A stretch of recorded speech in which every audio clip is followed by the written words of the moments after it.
Hello. Okay. I don't know what happened, but for some reason my microphone was muted from inside Windows. I did have a Windows update recently.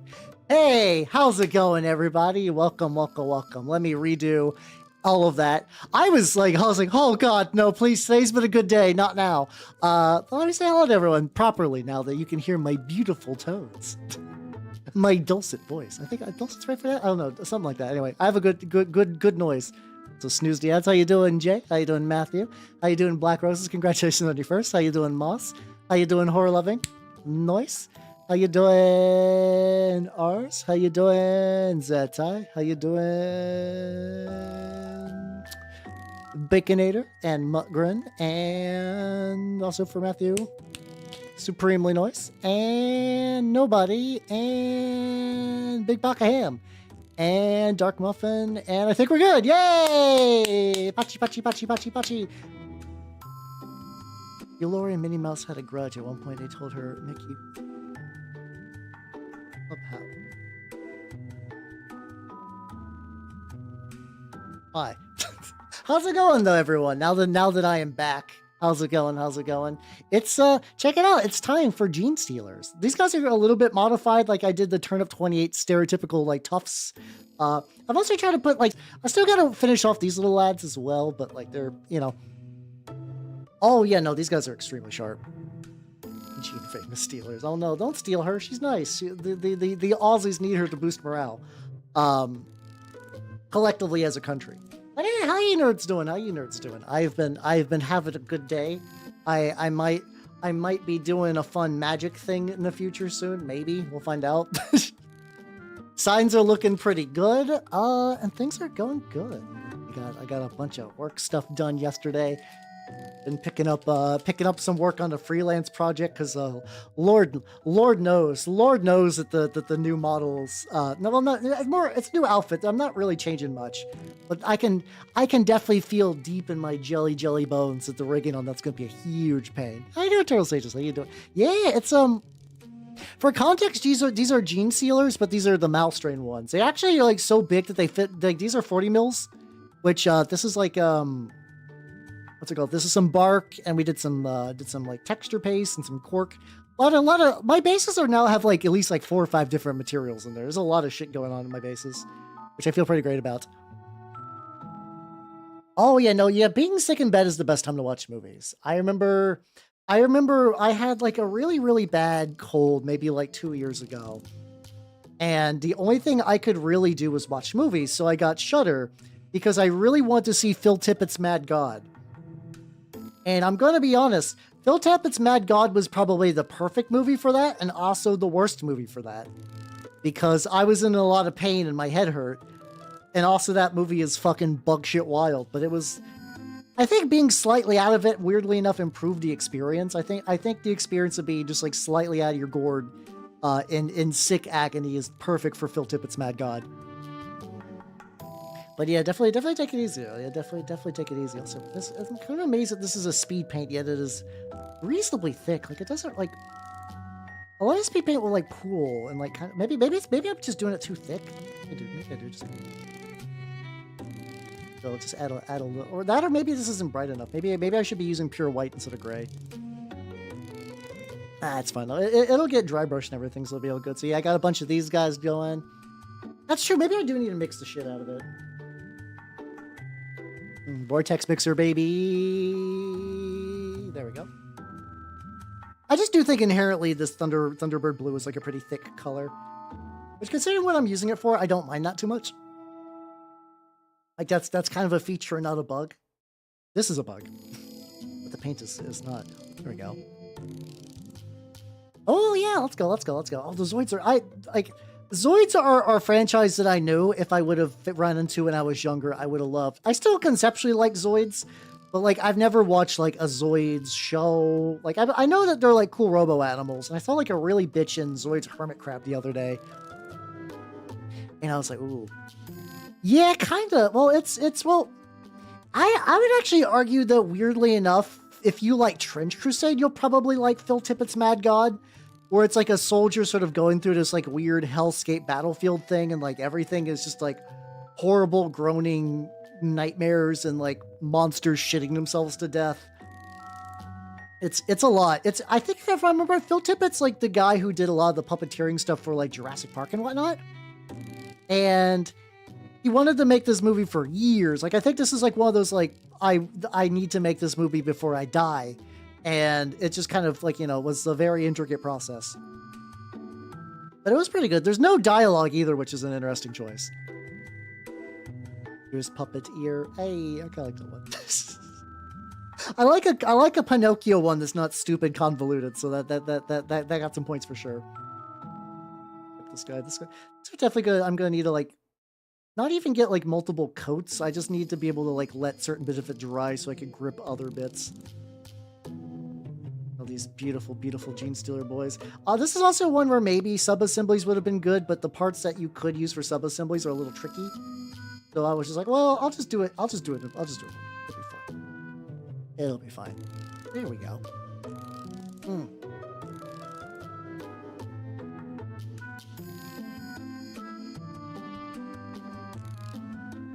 It's 20, okay, no, 20 bucks isn't bad.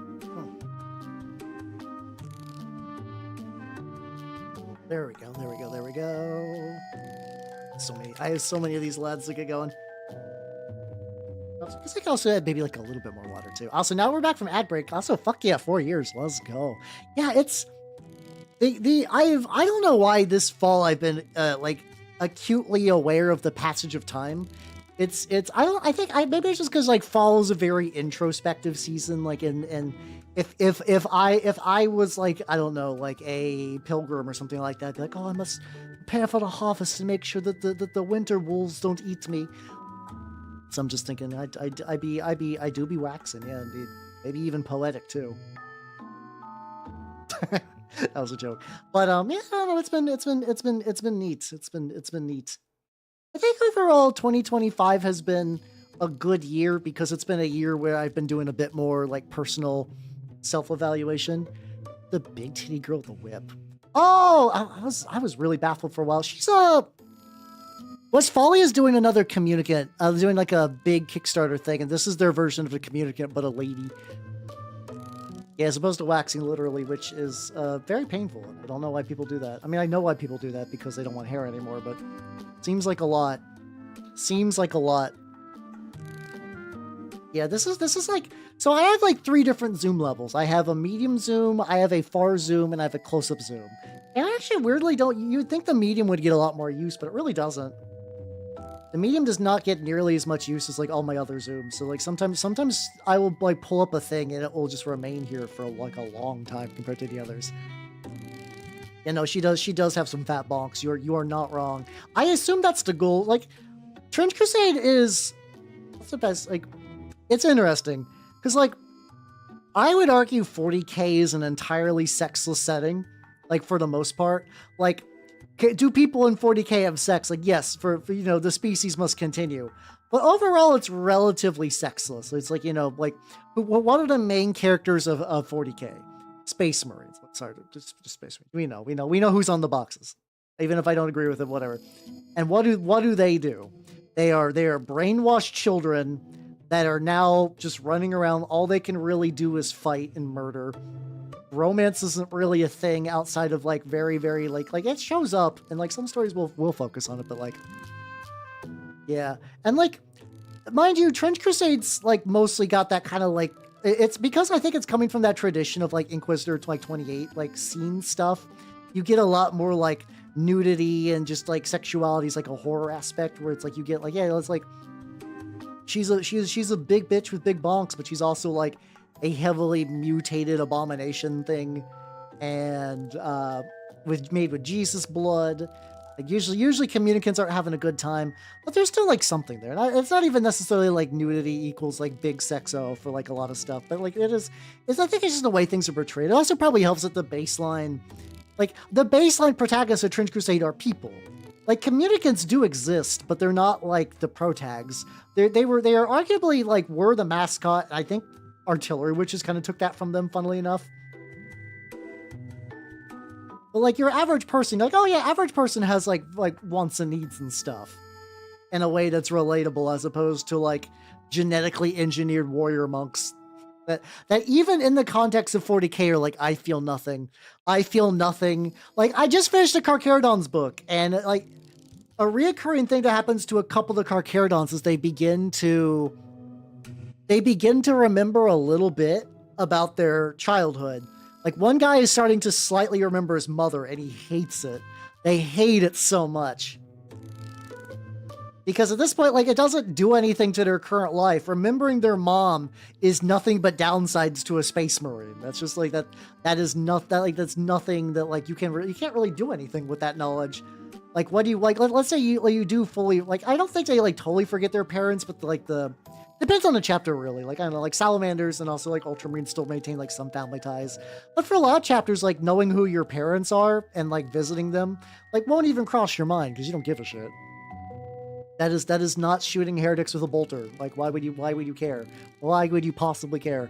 Yeah, like nurses are an example of that. Really, like there's like basically like even like, or like Alien, like the alien from Alien, which is like a monster that is designed to have a lot of like sexual elements to it, even if it's not like big milky everywhere. So as a slight change of pace from the Carcharodon's book, I'm doing something that's a little unusual compared to my usual, where I'm actually not doing the rest of the Carcharodon's books. It was fine. Like, it was bolter porn out of 10, and I just don't have the strongest desire to go on right now. I might go back later. Oh, you know, H.R. Giger was a wild dude for that kind of stuff. One of the goats for sure. Yeah, Salamander's got something. It's like it does vary, but like then you also got whole chapters that are like even people are fucking nothing. Or like it's not even that like, oh no, I don't care about my family. It's like the Carcharodons are an example where they just see like there's a Arbides lady who is like, it's really funny because like they kind of did the thing. So like a lot of guard protagonists will be ladies. Just because I think the inherent balance is like, there's the people that are like, yeah, it's okay. Because Space Marines are all dudes, you have to fit ladies in the story some way or another. And usually you do that through Guard. Guard's like a perfect vector. You see like cool Guard ladies in the Space Marine games and some other stuff. Decent amount of books. I think there's like a whole Guard series with like a lady who has like a model series and whatnot. But anyway, you kind of expect her to be the kind of like cool, tough human character that's in a lot of those. And that's like just like a guard main character in general is pretty cool and tough. And basically every human in that book spends their entire time when they're not like there's like a setup to it, because basically the entire thing is Night Lords and Carcharodons fight over a prison colony. Let me see. But like, every human, once the vial happens, starts just basically spending the rest of the time actively shitting their pants. It's like Carcharodons give no shits about humans, and no human is looking good out of that. Would I do a collab? I don't know. Is this a pun? Okay, oh, you're doing a pun thing, aren't you? Because like I googled that, I got nothing. Like, I don't know. I'm like, that might be a real person. I don't know. I don't know. So I just I need to change the chat on. Sorry, pop chat. There we go. But yeah. So yeah, what I've started doing though is because I was like, well, do I want to? I mean, the thing is like, I have to Google. Like I was about to go into a thing. It's like, well, I gotta like generally know somebody, at least tangentially, to do a collab with them or whatever. And I was like, wait a minute. Not real. Oh yeah, I should share this too. So I also, besides the guys I'm doing today, I also did like, this guy's gonna be like my toady. So, and I've basically been doing a lot of merging of Tyranid bits that I've just had kicking around from the Leviathan box with Turnip stuff. Like above and beyond just the Malstrain. So this is actually my first attempt of doing the technique of using a can to do. You can use a can to do flags. I want to try doing can flags for this guy. Turned out relatively well. I definitely need some more practice with it, but conceptually it looks pretty legit. I think I might want to like fray the edges a bit more later. Maybe. also glad this stuff dries relatively thin because it goes on like, I feel like I'm putting way too much on, but then eventually it dries down. I'm like, oh yeah, no, this is totally fine. It's just very watery. I got this flag bearer. I need to start separating some minis too. Just gotta watch out this like desk. My desk is just gonna slowly get like this like teal patina to it, which I'm okay with. I'm okay with it. Need a lot though. I'm glad I decided to also like buy like I basically bought like a couple of paints for this project, which is like mostly just because I don't have this very. I'm also realizing with the amount of flicking I'm doing, I should actually move the mini pattern so like all the knuckle fucks.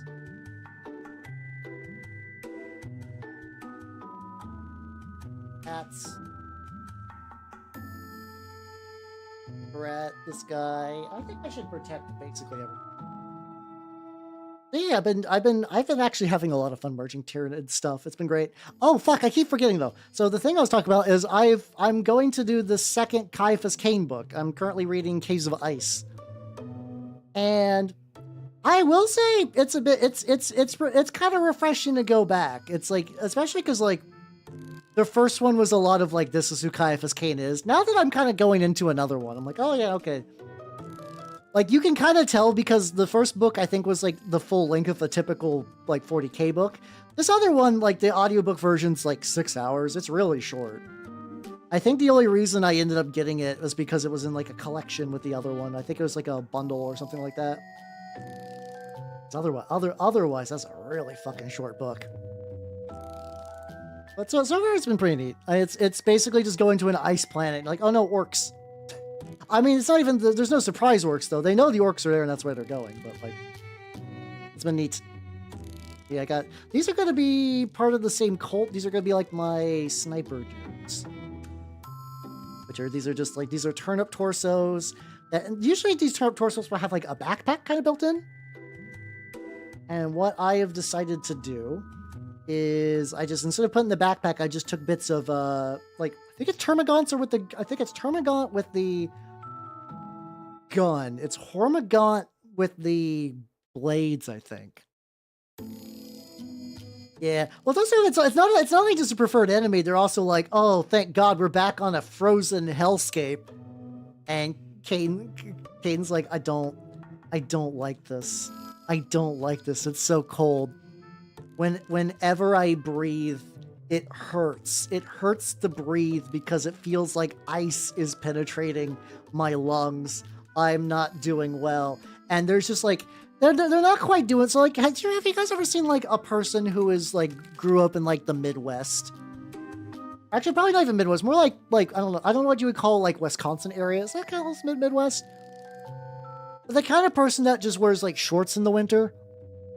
They were doing the Valhallan version of that, which was like wearing their winter coat open. Kind of like Canadians, yeah. It's definitely a very specific region of the continental like America. Or continental North America. Where it's like, oh yeah, we just, cold does nothing to us, so we just walk around in shorts. I had one of my RAs in college was like that. And I grew up in a really cold region, but I still am like, to the point where people at the guild joke about that I'm very much like a lizard. Not because of any like what's it called? Like any like social issues or anything. It's just that like I have like a little heater next to my setup, and I just keep nice and toasty at all times. I'm a well barbecued individual. Yeah, a lot of hoodies and shorts. Yeah, I guess this heat resistance is stored in the legs. I don't entirely know what causes that. I do think maybe there is a certain degree of like how much time you spend outdoors in the winter during like really formative years of your life sets like I don't even think it's a genetic thing necessarily. Maybe some degree, but I think a lot of it is just like depending on like where you were a child at and like were you outside in the cold a lot really kind of sets that like internal temperature quite a bit. Like, are you gonna be a cold ass individual or are you gonna be a warm ass individual? I guess I ended up leaning more towards warm. I don't know exactly what led to that because I grew up in a cold area. I grew up in an area that was like so cold that like it would like regularly reach like -10, 15. Sometimes I got a negative 20 burger degrees, but not super often. That's true. You can willpower it. I might as well, like, while I'm using the speed paint. It's like, you know, I already got this on here. It's fine. Yeah, that's true.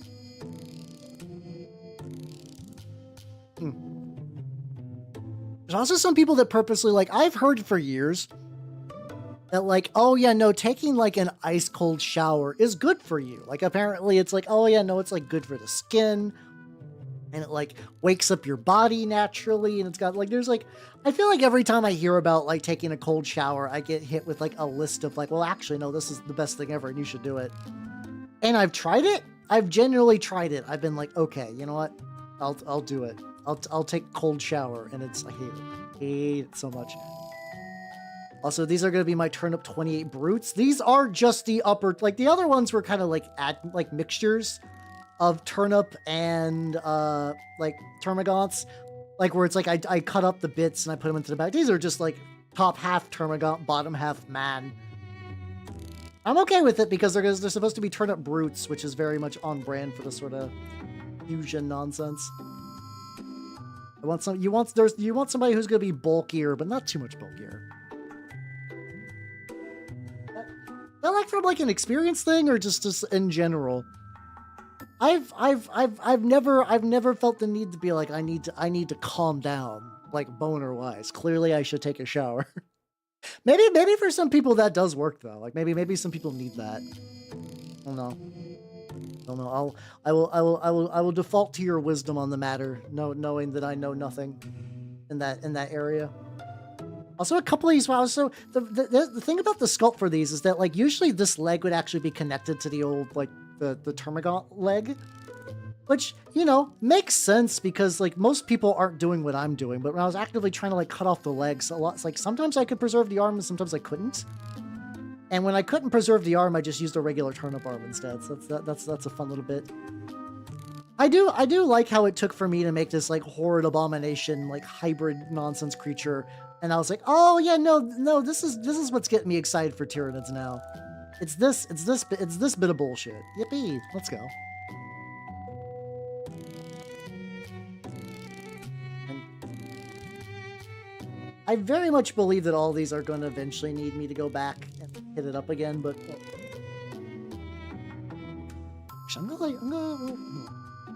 I'll leave the rest for now. This will be a good test there. Mostly because I think these guys are basically ready for another coat. How you doing, Kill? How you doing? Look, it's my Genestealer. You'd be stealing all the genes. I guess I should also save the... Oh, fuck. Okay, before I go too deep. I don't know why. I'm also really enjoying this brush. This is just like some generico brush I bought at like a Target, I think. It's just really, really good for just like... It's a nice flat brush for just doing like dumb, flat bullshit.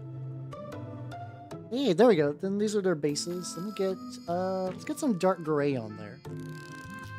There we go. How you doing, Kill? How's the arminger coming along? I have done nothing to work on this. Oh, that's not true. Hold on. I do have one extra thing with the spooky tree. Hey, let's go. Congratulations on, getting past that. Hell yeah. So... I bought a base. Now, here's the thing I never realized. So this is a 160 millimeter base. It's fucking massive. And I realized this fucker is still too big. It overhangs. Not like a crazy amount. Like, it'll be fine if I add some like extra cork and whatnot to come over the sides. I just never really realized how big of a boy this lad was going to be. And there's like I can like cut like this little chunklet off that like this part doesn't matter because it was there for support when this was just going to be terrain. I'm giving it a base because I'm a weirdo and I like my vehicles to have bases because I like to magnetize them. I'm sad that other tanks and stuff do not have bases as well because I love them. I would base all my tanks if that would not cause people to shit their pants. to print a base. I could, but I'm still not touching my FDM printer. It's oh god, it's like one of those things that I know I need to get around to, but I just have so many other things on the docket. I just have not done anything with it. I do like that you can get these little like cool little attachments for a. What I did is I found a really cool. Oh, I don't need to drum up this fart. Oh yeah, I think I showed them off before. I found these really cool like magnetic attachments to the Rhino chassis. I think basically every Rhino of mine is partially magnetized because of those. It's pretty great. Big fan of those. How you doing, Belner? Welcome. What do you mean I'm basic? I'm advanced. How you doing? Welcome. You get this last little bit of gray, and then definitely take you up on that drink offer because I big thirst. Ah, there we go.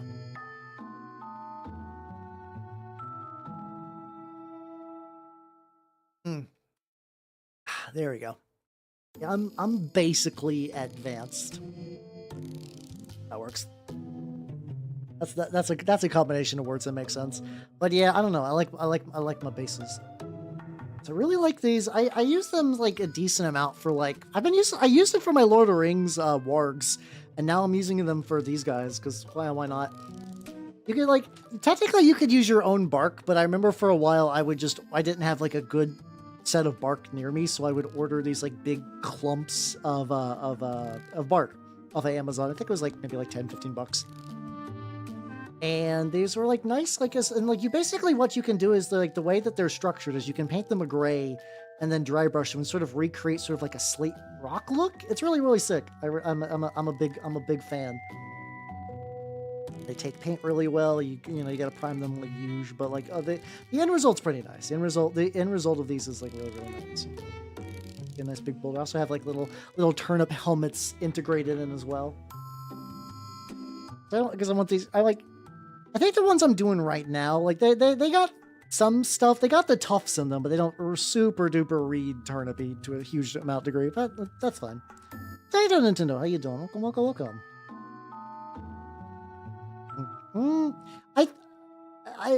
How you doing, Juggler? I don't know if I would say like 3D was the real cause. I think it's a combination of like Game Freak just never really moved on with the times, and I don't even. That's how you doing, Audio? Welcome.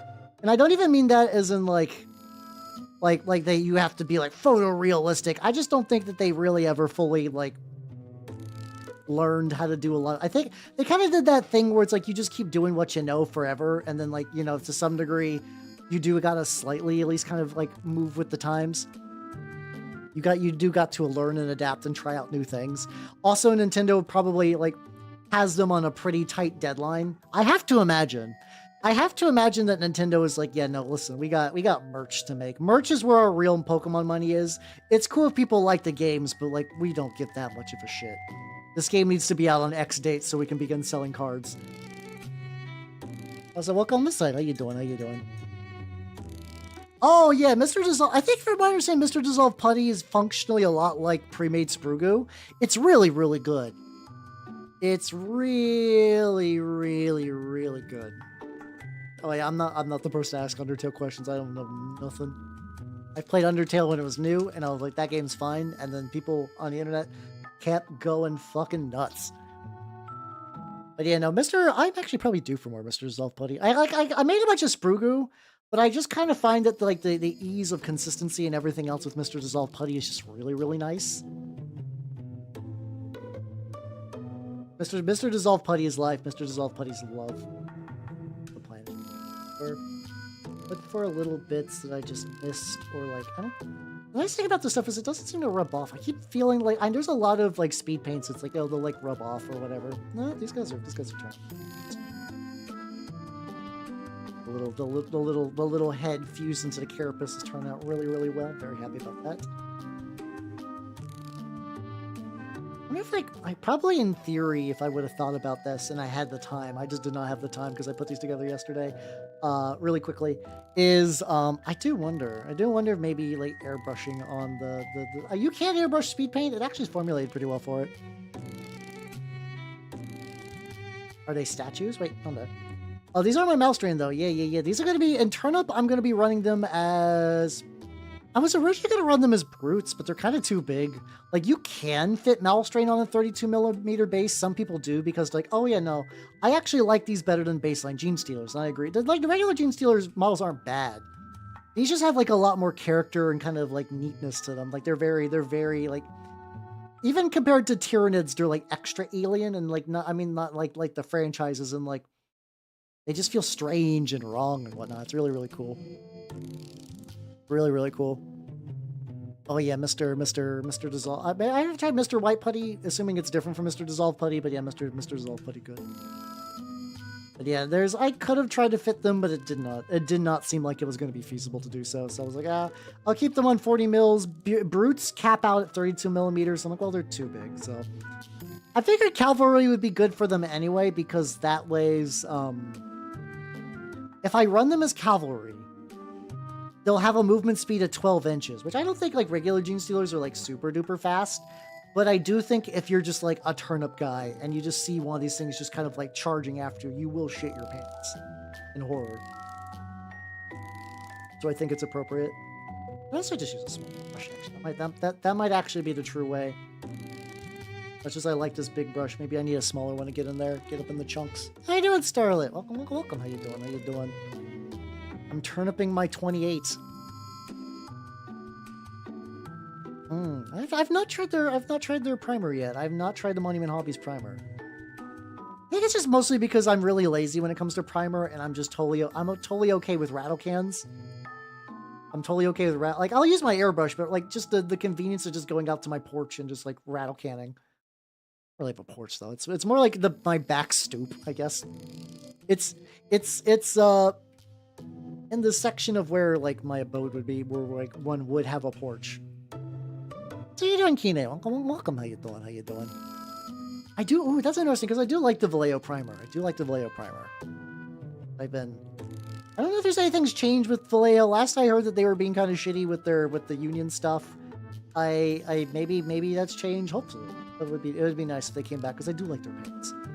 Also, apparently they did a big like new metallic line, which is like you can get like kind of more like metallic like outside of the typical like gold and silver and whatnot. You can get like a lot of like candy metallic colors. Like apparently their new red is incredibly baller for Trench Crusade because you can use it for like Hell Knights and stuff like that, and you get like a nice like evil red. It probably also look really good for Heresy Era Thousand Suns. I bet Heresy Era Thousand Suns would look banging with that. Holy shit.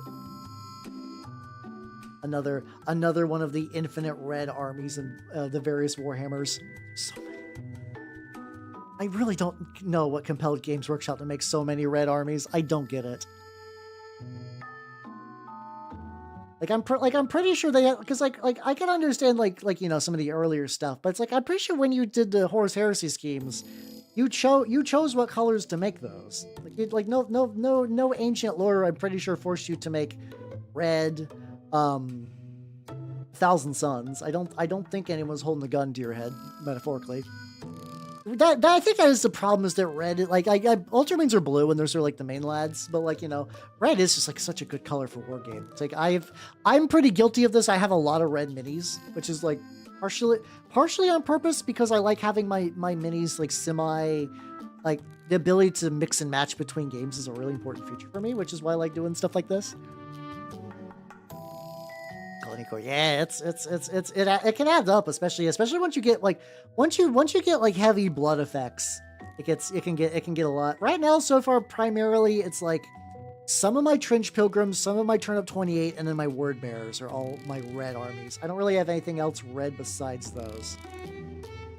Now, could I? Yeah, easily. I could easily see other war games that it's like combined. I guess combined like it's a CE from Infinity, the evil aliens, and they kind of got this like really cool like black and red aesthetic, where it's sort of they're still very like spacey and cyberpunky, but also like more like evil ominous alien. Oh yeah, I actually think we're like I actually like basically most of the heresy schemes. They're pretty good. But yeah, no, heresy world leaders look really good. You can, it's really funny because like you know, people like world leaders in like 40k. A lot of people really like heresy era world leaders, which kind of makes sense because that's sort of like when they got their character and they were actually still kind of doing stuff as a legion. And like Karn was cool back in the day, and a bunch of other neat shit. And they like, you know, white armor speckled in blood does look really ballin'. So you get like a lot of good options for them. So I think that's why I see a lot. Yeah, I mean, black and red is a goat scheme. It is one of the goats for forever and all time. But I do not blame you in that regard.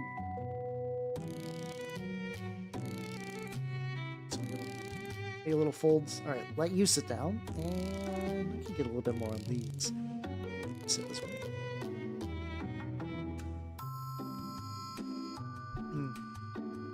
Yeah, sure. I guess everybody does eventually become world leaders after a certain point.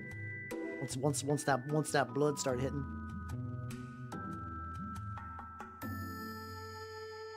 I just saw that this guy had like a whole.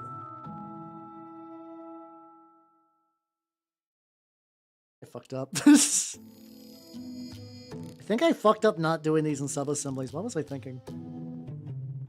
No, I know what happened. I know what was happening when I was building these. I was like, wow, building minis is fun, and that's it.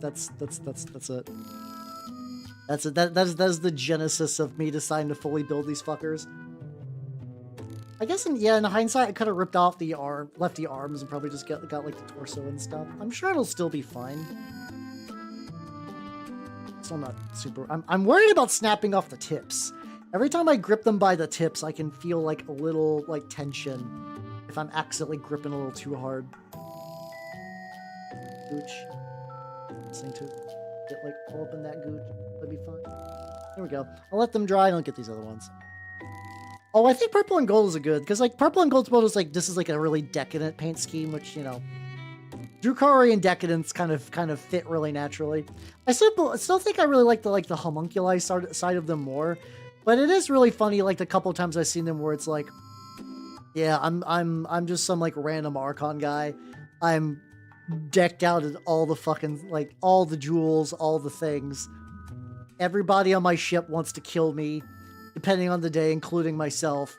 But too bad. I'm gonna be big styling. I'm gonna have all this cool tech. I got the saber from somewhere. Somebody tried to kill me with it, so I stole it after I killed them. And the saber's a little, like, might have a demon in it, which in Kamara is not great. But you know what? I don't care, so I'm gonna do it anyway. Yeah. It's a fun way to live your life for sure. Especially since like no one else in 40k is really having fun, other than orcs. Orcs will continue to have fun forever, and you know what? They deserve it. They deserve it.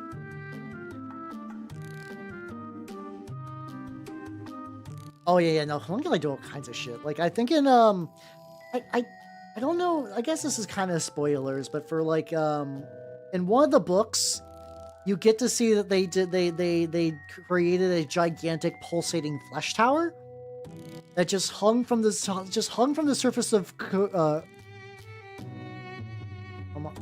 There we go. For some reason, like I know how to pronounce Kamara, but it just like immediately leapt out of my brain.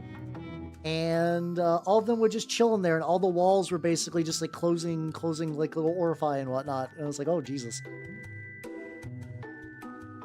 The fun thing that I really enjoyed that they can do is so they have torture technology that's so good. Their torture tech is so good that they can't Emperor's Children guys can't get off to it. Like this is a like minor spoiler for the Fabius Bile trilogy, but there's a point where there's an Emperor's Children guy gets captured. And like normally if you're like, you know, far enough in Emperor's Children, like all access to sensation feels good, but they've actually like rigged up a brain device so it's like they can't even pop a boner to that. Even the people whose entire thing is fuck I love torture myself and others. Oh, I wouldn't be surprised if they can torture machines too. I would believe that. Just a little prank. Just a little bit of pranking. Yeah, no, yeah, they're pretty great. They're like super thin these two out because I'm seeing like little like pockets where it's like. But yeah, they're like one of those like, I feel like at like various times in my life I've toyed with the idea of like, a Xenos army would be cool. I understand I'm saying that as I'm actively painting what are heavily bastardized Tyranids, so like, you know, so, grain of salt, etc., etc., etc. But like, is he bored to depression? Let's like, I think it's effectively like they gave him a torture helmet, and it was wired in a way that like the brain, because like, you know, Emperor Shun will get their stuff like crisscross. I think it was like wired in a way that it would never like properly register as pleasure. Like just like on like a pure chemical level, it was just going to be agony and nothing else. Anti-viral warfare? Probably. I don't know off the top of my head though. That I don't know. How you doing, Lana? Welcome. How you doing? Yeah, you can also put one of them in the sensory deprivation thing. This one is just mostly just like a funky hat, like a cruel helmet thing, so I could like toy him around, like drag him around and whatnot. It's like, wait, what's that? What's the Carcharodon's method? I don't remember the Carcharodons doing any torture, but they didn't. I've only read the first book at this point.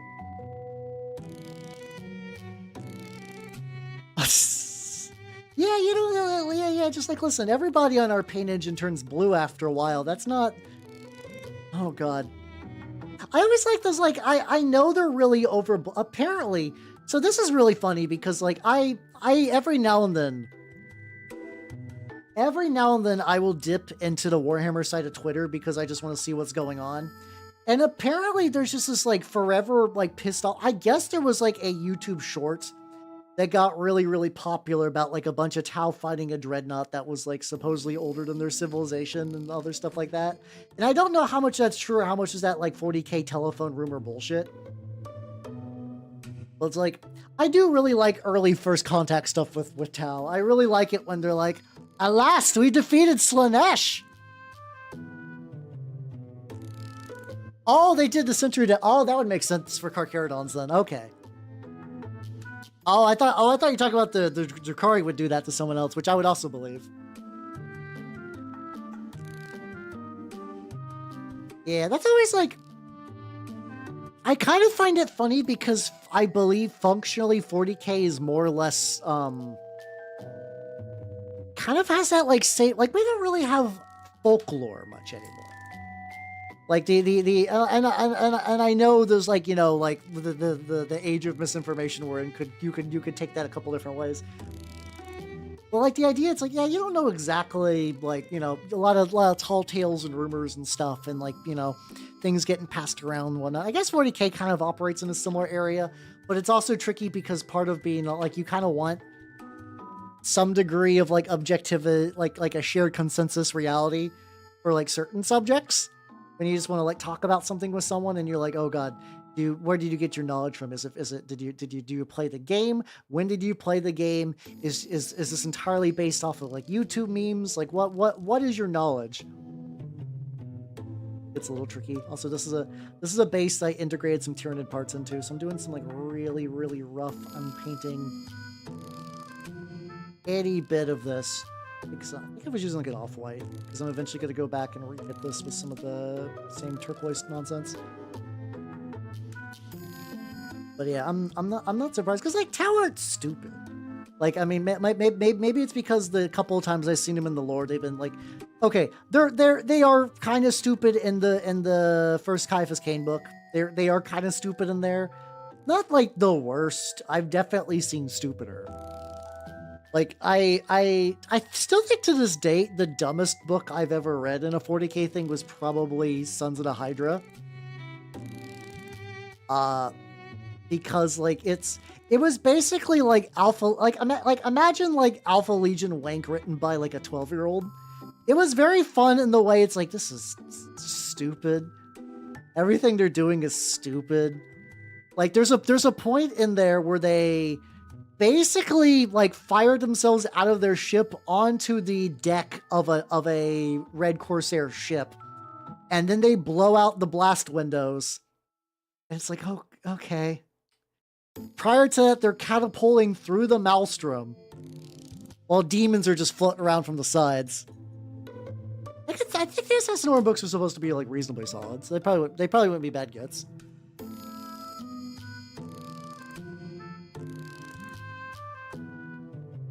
It's held in a sensory deprivation. Oh, okay. So I guess sensory deprivation torture is like relatively common then. Neat. Yeah, there is Kingmaker. There's Kingmaker. I think, isn't that one also like weirdly secretly a night book? I know one of the assassin books has a lot of. Yeah, there we go. I was aware of that. I was aware a decent amount of night action goes on there because, like, you know, secondary protags, baby. And like sometimes the secondary protags are neat, but I also remember in the Call versus Bile book, there are a couple of like House Tyrannus Knight guys, and I'm gonna be honest, that you could basically cut them from the plot, and like their main contribution is towards the end. Spoilers: Fabius Bile gets a bunch of Chaos Space Marines to help him do the big shoots. I'm like, oh, okay, yeah. I mean, that's the thing Bile does. But like, if you did his entire fight off screen, nothing in the story changes, or do you really feel like you've lost anything? Like, well, all right. This is fine. This is fine. I would like to see like a good night book though. I really want to see a Chaos Knight book, but I'm pretty sure that like Chaos Knights don't even have a named character. So I know they show up, I think, a little bit in one of the Nachmund books. I do think there is like a Nachmund, what's it called? I think in one of the Nachmund books there is like a Chaos Knight house that is mentioned very, very briefly as like somebody who joins the big fuck off chaos brawl. No, I don't know if I would consider that like enough to like truly activate my neurons. I do like the idea of a knight character being an Armiger pilot, though. Like, you know, you get the big dick knights or whatever, but I think Armiger pilot has some like fun, like kind of like lore things you can kind of really explore. Like, yeah, you're a cool dude. You're definitely probably at least like a low-ranking noble, but like, yeah, you know, you still got like a lot more to go. You have to have like some kind of baseline attachment to people and whatnot. Oh, that sounds cool. Yeah, I actually don't think I've seen a Vanus assassin show up in a book yet. I think I've seen a decent amount of Calus assassins, a couple of Vindicare. I don't know. I try to do like fake Japanese, bro. How you doing, Ursago? Welcome. How you doing? If you do not know me, I'm Howard, the Mimic Elf. I'm a intervening VTuber of the Nerdlands game, right? Oh shit! How is that? I've heard really cool things about the I Have No Mouth and I Must Scream game, but like, I always have this thing that conceptually I really, really like the genre, but I'm blind. Like, I'll miss important items that will just fuck my shit over. And those are the kind of games that like, oh, depending on the era, missing something will absolutely fuck your shit up. How's that doing, Miyamo Jim? Welcome. How you doing? I'm currently painting, I'm painting rocks today. Well, primarily I'm painting these Genestealer guys, but I'm waiting for them to dry a little bit before I start doing some dry brushing. I'm working on their base and whatnot. Yeah.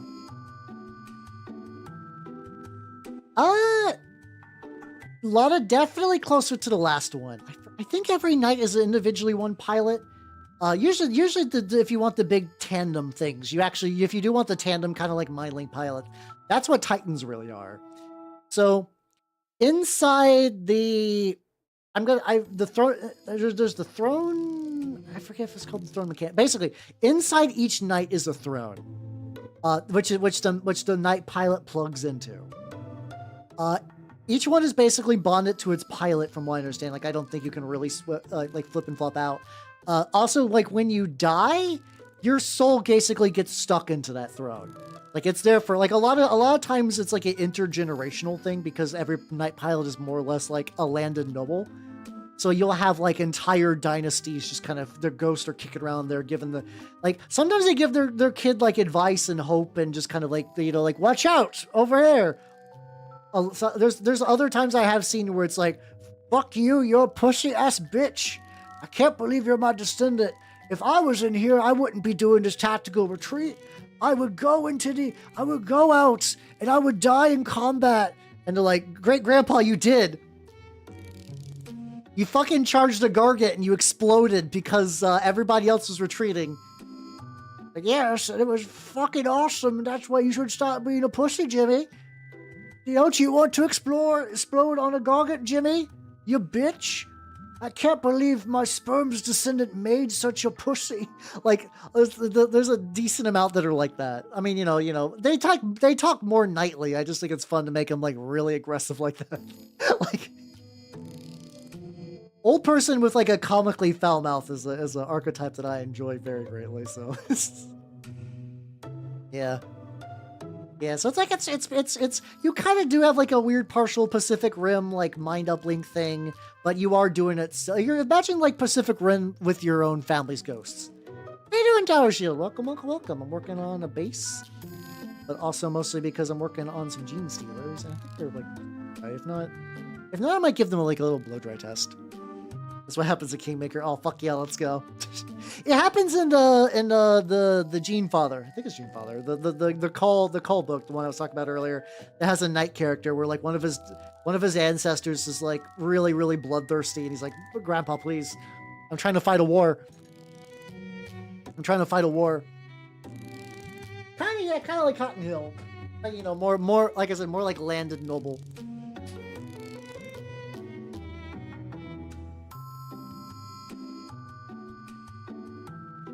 Just giving this guy a quick little spritz.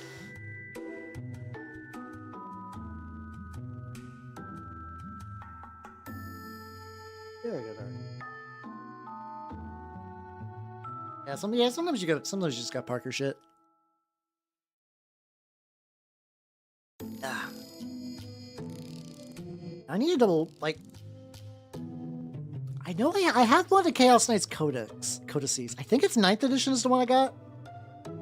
I'm in a weird spot where it's like, I like having a lot of books. How you doing, Skull Bros? Welcome.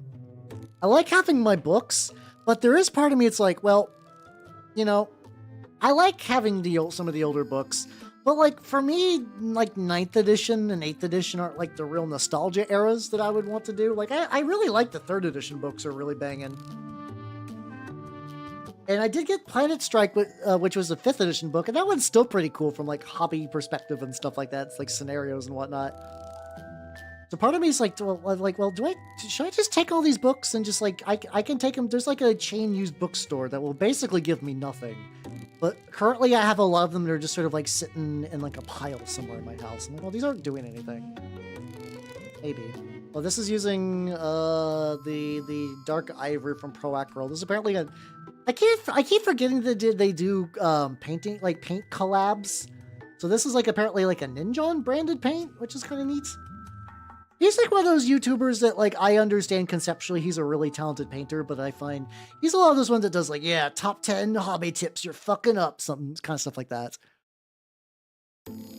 Oh yeah, no, I got that one too. I got that like original like 1996 How to Make Terrain book. That book fucks. That book is really, really fun. It's mostly applicable. Like I will say that a lot of terrain building has really improved over the years.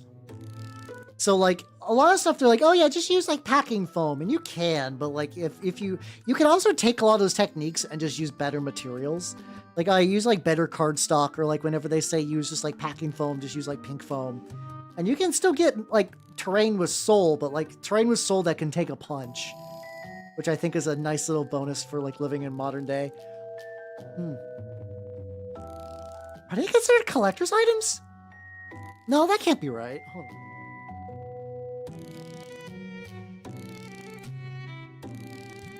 So I got one recently for like $30. Hold on.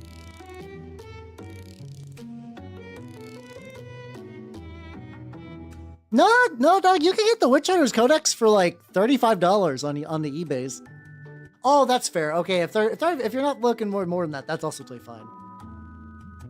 Yeah, sponsored color is kind of weird, but it's kind of neat because usually a lot of it's odd where it's like some of the colors are new. Like two also that guy needs to dry a little bit, so maybe space things out a little bit. Where it's like this I don't think this color existed before that collab. But yeah, no, this is just kind of a like, you know, a darker ivory. This is just like a good skin tone. So it's like, well, this could have just been in your range. I don't know. But maybe no, I've had that. Okay, it wasn't nothing that I have right now. But like, do you ever just remember like a like Pokemon cards you've had when you were younger, and then like I looked them up and realized that they're like a bajillion dollars?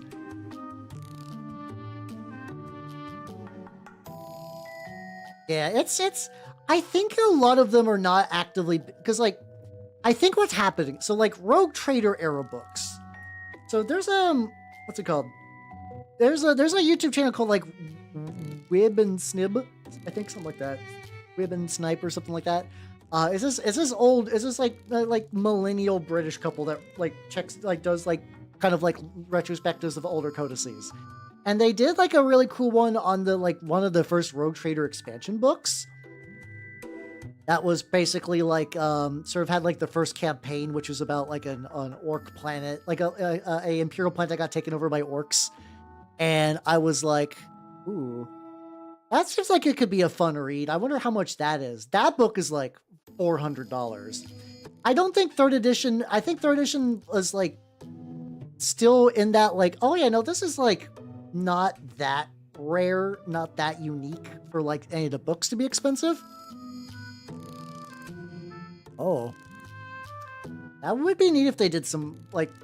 I don't think Gothic's one of those things that like if they never ever make another, that's fine because the community definitely has that shit on lockdown. I mean, assuming like, you know, if you can get like prints or even like I think like Etsy stuff will have like a lot of like really really good versions of this monster. Also still, what? For some reason these guys seem to be primarily moist near the dongus, and I don't know why. It's like right in the gooch is where there's like still kind of dripping.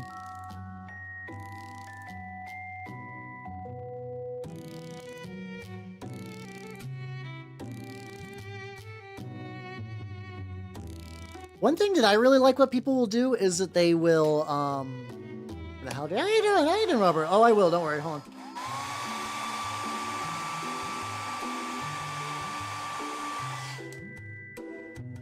Okay, I think I wanted to heat blast his base to see if I could get that to work, and I think it did.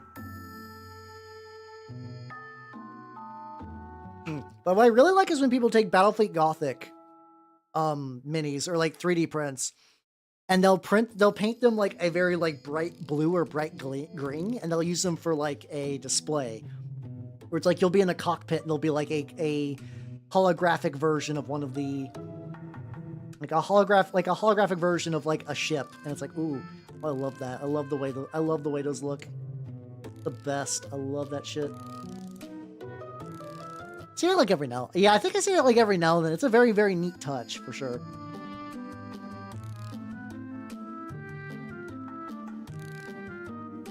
This is sort of the oeuvre I'm going for, where it's like this kind of.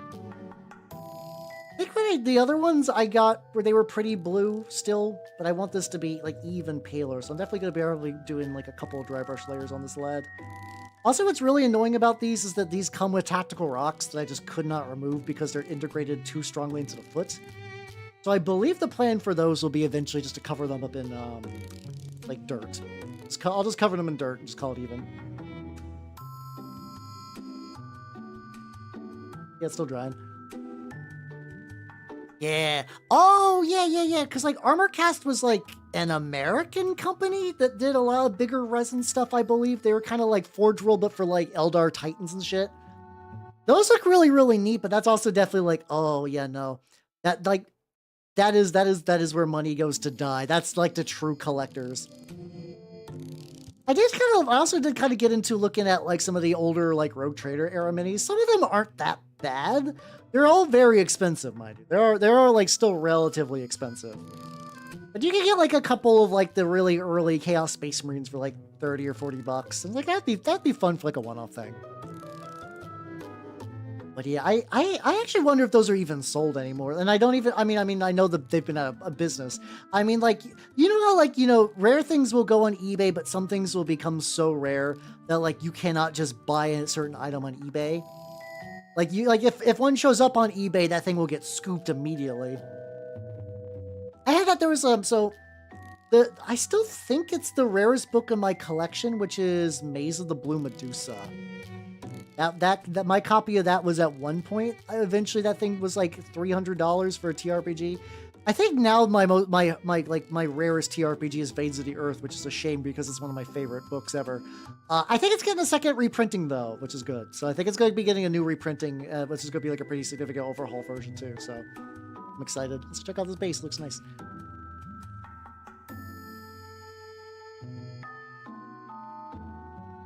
Awesome. This actually, like the way this actually ended up turning out, it's almost kind of like a glow. Like it's almost kind of like these are. I guess it is a similar technique to what I do for my glow effects, where I'll use a speed paint. Just like this one in particular has kind of got that going on. Set you aside. I gotta get all the little metal bits because there's like a couple of turnip helmets buried in here. How you doing, Icarus? No. There's like. I would say like every like 20 songs has like a real penis music song. A lot of Katamari is fucking excellent, beautiful artistry, but you do get the penis music, which I think is important. I think you need a little bit of that in there to really have it land. Yeah, slightly thinner brush for this. Oh yeah. The one is the owner of the Troll Trader. I would believe that. That feels like, unfortunately, I think that's one of those things. It's like eventually Squidmar is gonna get one, and it's gonna like get gifted to him, and then it's gonna turn into like a big project he puts together. Okay, I'm willing to admit that I got a little defensive because I've only heard penis music described in negative terms. That was another one of those like Hal's a boomer and needs to like learn what that is. Because, like, penis music wasn't really a concept, like, in any sphere I grew up in. I had to eventually learn that later as a VTuber. Like, what the fuck is this? And from what I understand, it's just, like... There was, like, a certain artist that I think I actually listened to that was labeled, like, a penis... Like, not a huge one. I think it's the person that did... There was an album called Shark Tits. That I remember, like, early on the internet that I listened to that. Okay, I did put a helmet here. It's just buried. This is the problem when I bury helmets in my terrain. I actually do too good of a job, and it actually does blend into the battlefield. Suffering from success. But I think they did a song that got kind of put into like one of those like Megamind penis music like video things. I think from what I understand, it's supposed to just be like really like weird like blinks and noises and whatnot. Just kind of like auditory like I guess like almost like auditory brain rot in a weird way. Kinda. Like it's one of those things that like I don't know if I can properly articulate. Yeah, it's like I've heard of it prior to this year, but I don't blame you, Robert, because it's like one of those ones that's like it gets mentioned like I think it's like one of those things that was more of a meme ages ago, like maybe like a couple of years ago. Hold on, let me get this last bit of metal. I'm curious. Hold on. Let me do that. I am going to Google penis music and just see what definition I can come up with. I'm sure this will be fine. Penis music. There we go. I like how what the fuck is penis music? The first hit is on Germa's Reddit page. You know what? Yeah, Jackal Quingson's music. That was, I think they were the person that Shark Tits. All right. It's every time that like nobody describes it. They just link to shit. They just link to shit when it's like, what is penis music? And they're just like, here you go. Here's the song. And like it was like one of those ones that like a lot of the fuck off, LP. Where like basically every time I've ever seen this. has always been in the context of like one of these fucking gifts.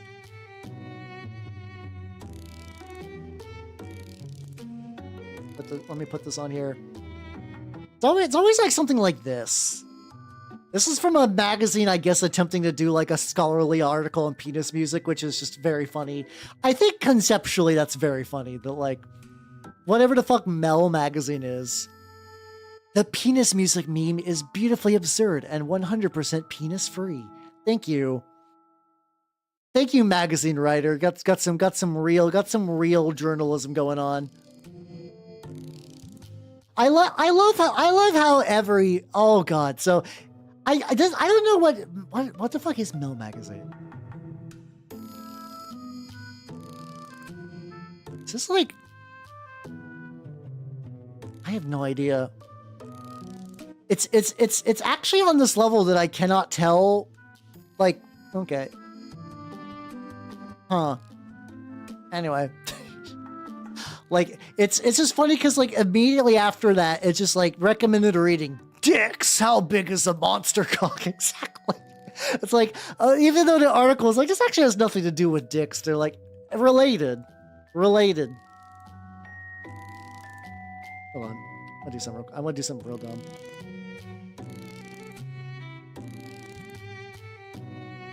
I need to do some. I need to do some rearranging.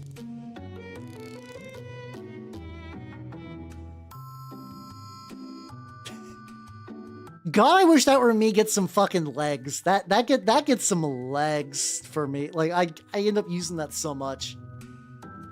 There we go. At this point too, we had also moved entirely out of that type of music into like actual like Katamari music. Fantastic. Cool. We're too old to get it. Yeah, it's the real boomer hours here. I'm okay with that. You know, out of all the things from the youth that if I don't know how penis music works, I think I'm okay with that. I'm gonna use a smaller dry brush because I gotta get deep into the folds. Yeah, welcome back, Black Roses. Welcome back. I got lost in the sauce a little bit.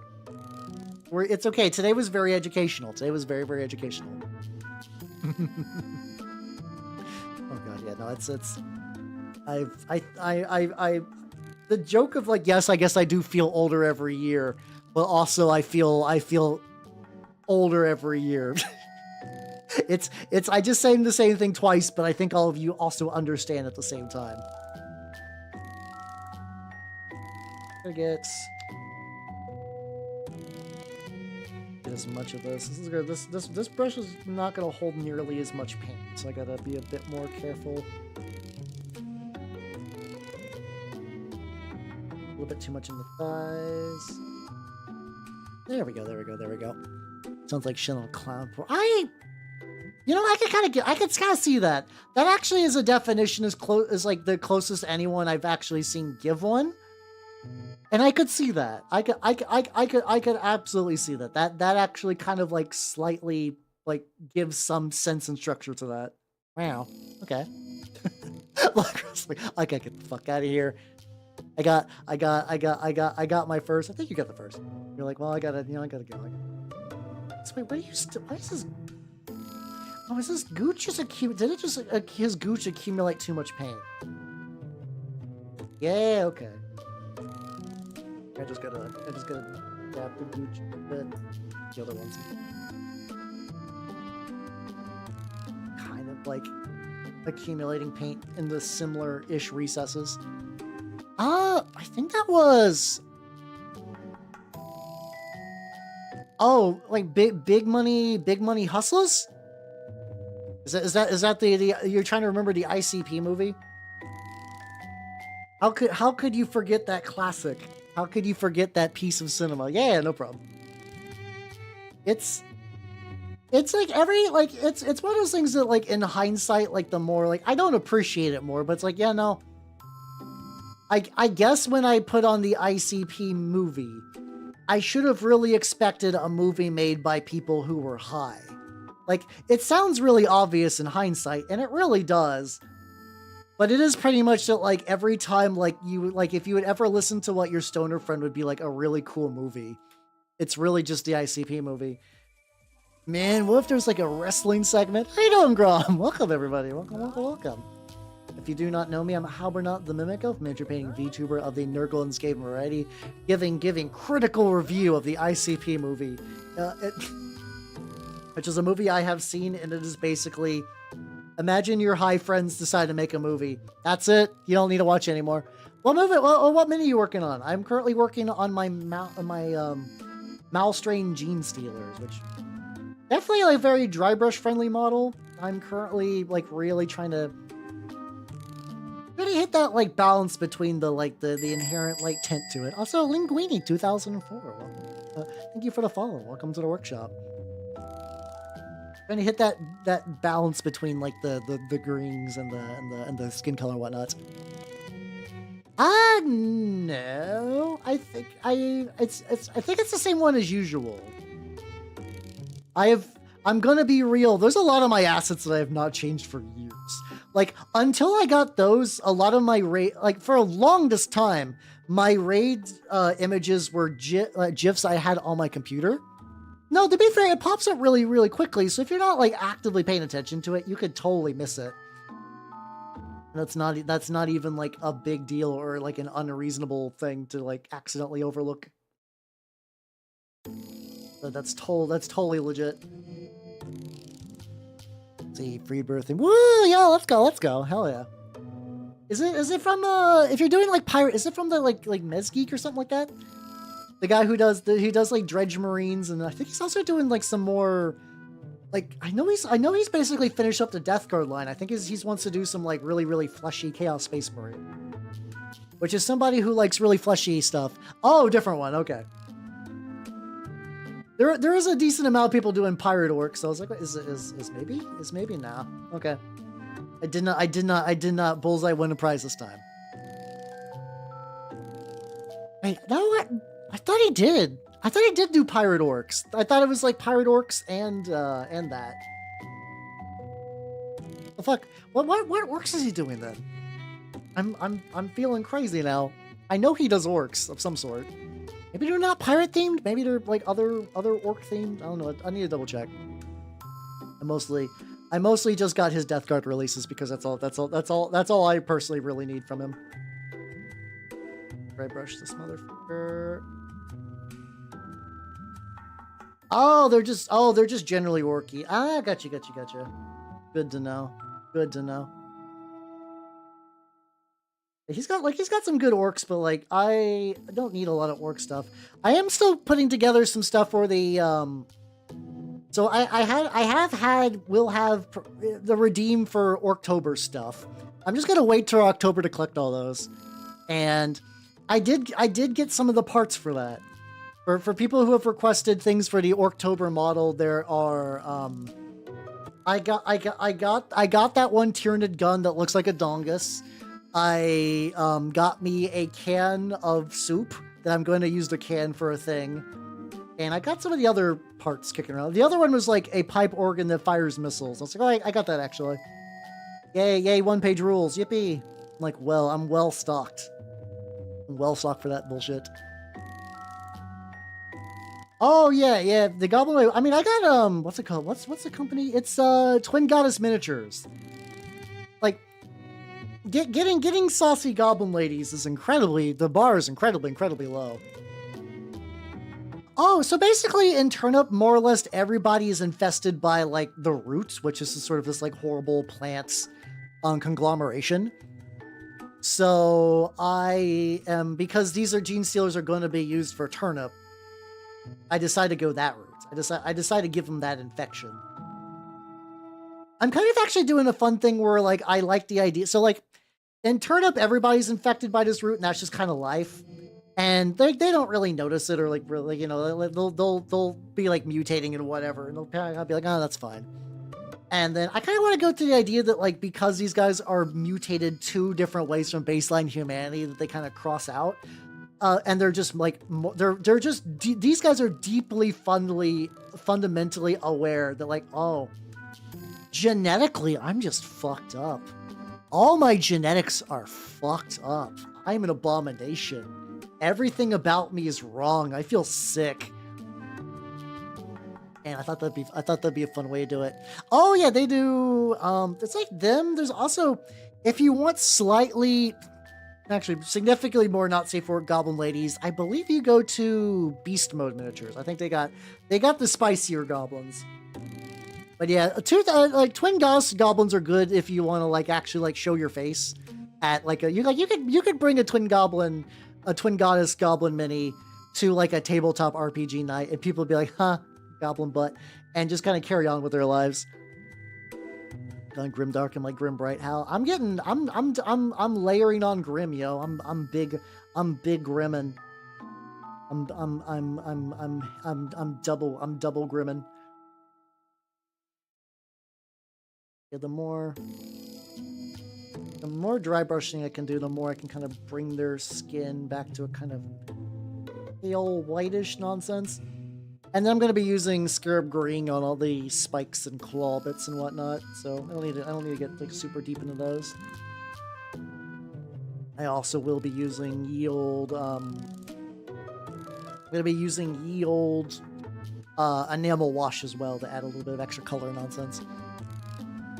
But yeah, it's kind of interesting because like a lot of the people I know, they'll have like, this is my turnip faction. These are my turnip guys. I have basically like 4 sub-factions in all my turnip stuff where like, I kind of like to use the idea that they have like, every now and then they'll do like little alliances with each other and like do like unit borrowing and whatnot. And Grimace. Yes. What do you do? Will you bring the forever darkness of the grim dark future? Will you bring hope to a desolate land, or will you hang out with Ronald McDonald? I'm about to say steal burgers, but no, Grimace. That's just a hamburger. Grimace is nice, right? Doesn't Grimace just like big chill? Isn't in the grand McDonald's mythos? Doesn't Grimace just kind of like hang out? Isn't he just kind of a guy? Like, hi, Ronald, I'm Grimace. I don't actually... I'm aware that I've heard Grimace speak in the past, like on like commercials and stuff. I could not tell you what Grimace sounds like. I don't know. I have no mental recollection of the voice of Grimace. Lawful dumb. Oh, is he like I'm a big Dumbo, and oh no, I got my burgers tricked out of me. Oh no, the hamburglar said we'd be friends forever, and then he put a gun in my face and took my burgers. Oh man. Oh man. I don't know I'm like this. Oh, so he was like okay, so he was a burger thief. Interesting. I'm learning the deep. Where's my 3-hour video essay on the surprisingly dark lore of McDonald's? I'm sure that exists. I'm sure that exact video exists, and I think it's really funny that that's like probably real. That commercial's probably real. Yeah, he eventually found Jesus and gave up his hamburger stealing ways. And Hamburger's like, shit, free opening. Let's go. The market's open. Stint in McJail. Oh, he's the milkshake. Oh, that makes sense. He's kind of like... I was about to say he's like milkshake colored, but not really. They did do a Grimace shake. Oh, didn't you know? No, it's every person who hears Grimace has his voice personalized for them. Like it's like that like stupid like what I know there's a game where was it Mario the joke creepy pasta horror thing is that every copy of Super Mario 64 is personalized. Something like that. We'll let him dry a little bit. So just for comparison, we got like it's building. Definitely still building. How you doing, Fia? We're trying to figure. I was trying to remember if Hamburglar was like a villain or just like a dude that hung out with Ronald, and apparently he was a milkshake thief. I'm learning. Just before the Crusades. just fucking Hamburglar in the trenches just tried to repent before like a artillery witch's bomb sweeps him off the hell. It's like he's like I must atone quick. There's only so much time. Yeah. Oh yeah. Fuck. That was the shake that was supposed to. It was like supposed to like make you like. I vaguely remember it's supposed to like knock you out or make you sick, but I think by the time it got really popular, people were using the Grimace shake for like porn reasons. I vaguely recall something like that. That was, you know, anytime there's like a character consumes a beverage, those kind of permutate like really quick into something buck wild. Oh, I mean, luckily for you, there's a shit the McMetacrites. They took Ronald McDonald and they used his DNA to make hamburger abominations. Yeah, there's definitely, luckily for you, there's a shitload of Chainsaw. There's Chainsaw Man minis, but there's also like conversion bits. Like, hey, if you want a Chainsaw Man Space Marine helmet, boy howdy, I know several. I know Tractor Miniatures off the top of my head has a conversion kit for that. There's a lot. There's a lot.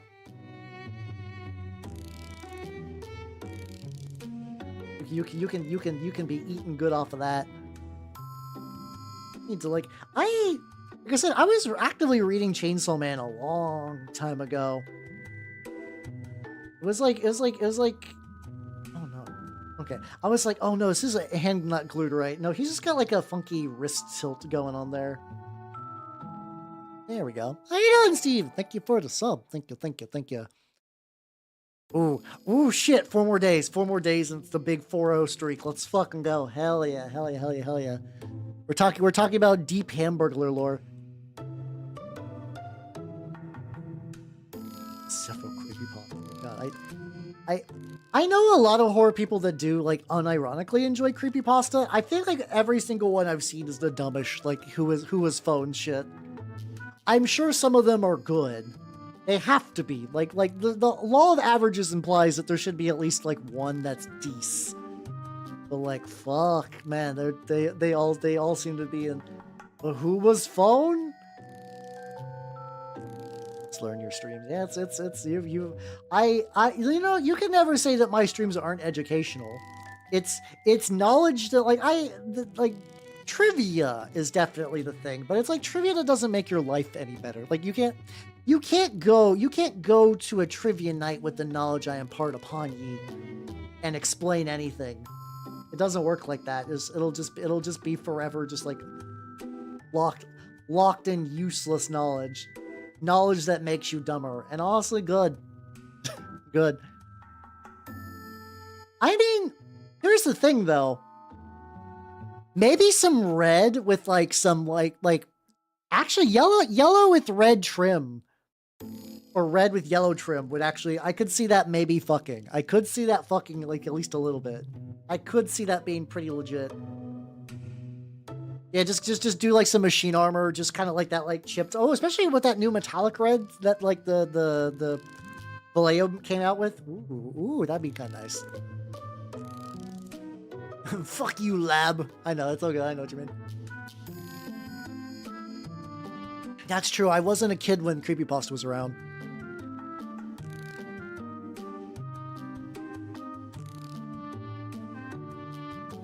You can also, oh god, so like, did you guys remember like ages ago, there was like a pretty famous like miniature, like miniature diorama. It was like what, like it wasn't like a Warhammer thing. It was like kind of in the art world. And I think it's like one of those ones where it was like a blown out like wasteland McDonald's and supposed to be, I think it's supposed to be one of those like maybe consumers are the real zombies, but you know, like I am 12 and this is my big thought. I remember that was like actually like in like art galleries and museums and shit. Let me see if I can find that after I do this like current layer of dry brushing. That was always like one of those ones too when people were like, yeah, no, mini painting isn't art, but they're like, but did a thing. You did a thing where like it's there, it's the same. It's very similar, if not the same. What are you talking about? No, I'll see. I'll find like. I guess the nice thing is if the deep dark recesses are not going to be like fully dry brushed, it's fine. right next to movie. I couldn't do it. I felt too much like McDonald's. Yeah, it's like one of those things that, like, sometimes people, like, yeah, the brands and whatnot will lock out in certain colors, and you're like, oh, I can't do it. I can't do this color combo. Someone else owns this, and if I do it, people will be like, no, that's nice X color combo you did. And you're like, no, I just they don't own these colors. Oh, I mean they do, but like they don't own all of it. The struggle's real. Struggle's real. These lads though, I do like these lads. I think I'm gonna go ahead and just like start moving on. Yeah, basically like every zombie. Like I still really love that one part from, it's like one of the Left 4 Deads where somebody's like, oh, humans are truly the monsters, and everyone's like, no, you idiot, it's the zombies. Fuck you. I hope you get eaten. See if I can find this though. Zombie diorama.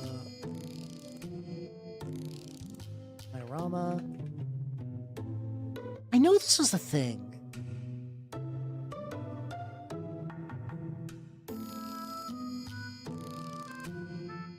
Chapman Brothers McDonald's Zombie Apocalypse. Okay.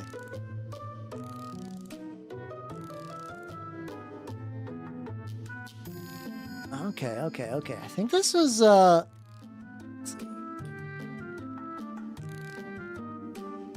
I'm trying to find, like, some good It's like, this is what, like, every now and then you ever find, like, something that's, like, so old.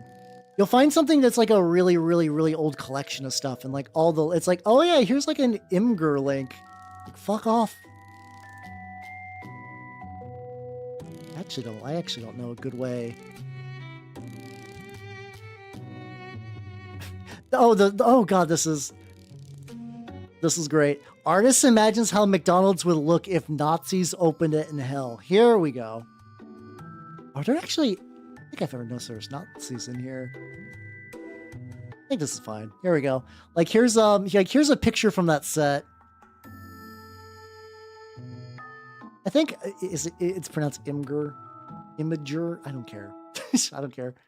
Like this is the one. Okay, yeah, this is definitely the one I was thinking of. This one was like, this article was from 2017, but I feel like this was older. I feel like this is originally older.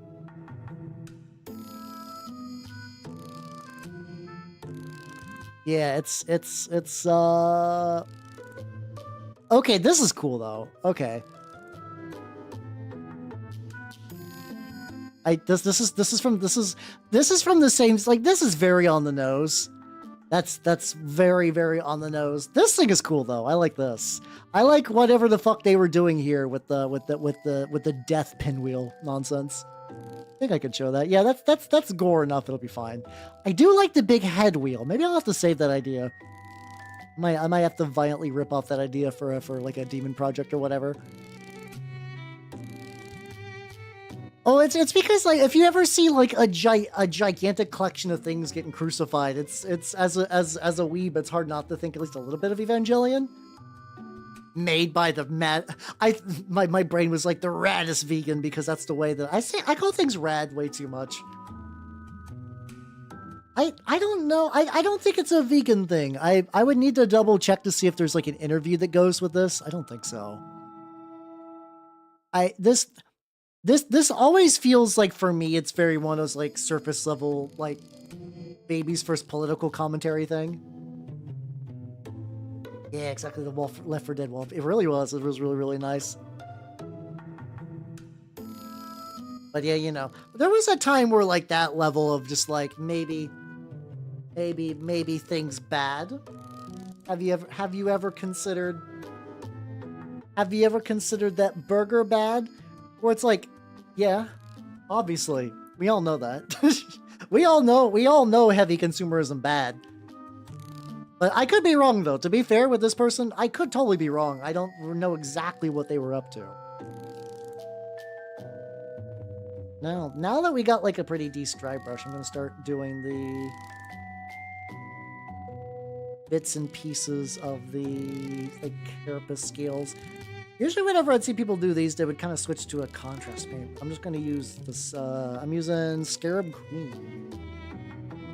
All consumerism bad, don't you know? But yeah, I don't know. The thing is, like, I do, as a mini person, I do kind of agree that the artistry behind it's pretty legit.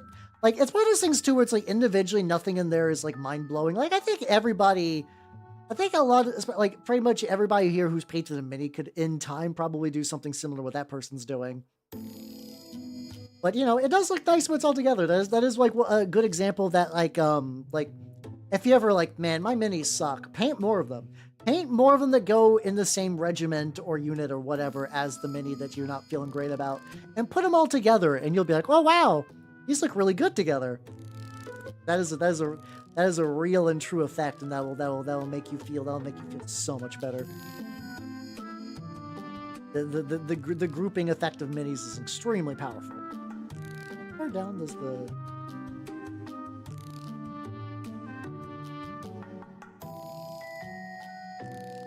I think it's like, do I got the box. How far down?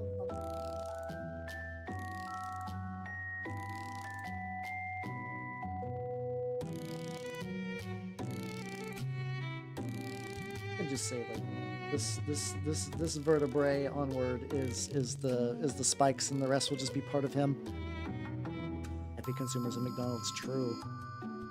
The only ones near me are basically dead though, so I actually don't really see anyone at McDonald's. It's definitely like one of those that, like, I don't go there. I used to go there a lot more as a kid. That's just because that was like generic, like, oh, let's get burger, yay, we're going out to eat, yay. I also wonder about like the long term. Like, I remember my family was really big on the Beanie Baby craze, and I remember when McDonald's Beanie Babies were a thing. If how much of that, like, you will wait in line for a collector's item. I wonder how much that is like really leaked in. You know anything? Because then you might have to be wrong. Oh yeah. There's a lot of those people online. It's just like, yeah, fuck it. I don't have opinions on nothing. Meanwhile, all my opinions are cool and great. My opinions are the best. I think I'm like, honestly, I feel like a lot of my opinions are like relatively mild. I don't think I ever say anything particularly like spicy or controversial or whatever. I think I even got particularly hot takes. I don't know. Maybe some of them though, where it's just like maybe the usual, like, if you're into nerd hobbies, don't assume that like Wizard of Coast or like Games Workshop will ever do anything that you want specifically. Take action. Do it, and like do what you want. It's your minis, live your life. I guess maybe that's a little controversial. I don't know. There is definitely a group of people that are like, I need Games Workshop to do my exact wishes, and I'll never do anything myself. I'll never do anything myself. I will sit here and bitch and moan until the exact model I want gets released, and I will never do anything. At McDonald's, you get a discount. True. They used to be, yeah. That, like, the rivalry was definitely more of a thing. Now I feel like every Burger King I've been to in the last several years is basically like more or less where people go to do meth in the bathrooms. I don't know what happened. Like, I don't know what caused a Burger King fall from grace, but like I've never, in recent years, I have not seen like what I would consider to be like a good Burger King. Like things have always gone horribly wrong in there now. Yeah, I mean, you're allowed to get like cool minis, like enjoy minis from like G-dubs and whatnot. I will just see people that get like really, really, like, there's just always people that just like clearly want something and they have the option to like do stuff. This is a very creative hobby at the end of the day, but a lot of people are just like, no, thank you. I will not engage.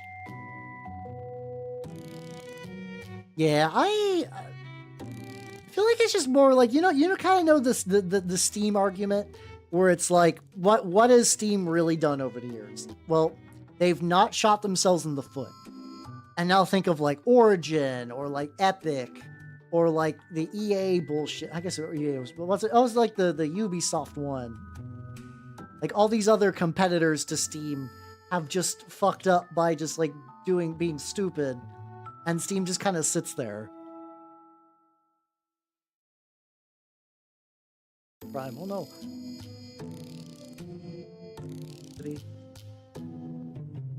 I'd like to grab his feet and paint. I'm gonna wait a bit on there. I actually need a slightly smaller brush too, especially because I'm getting more into like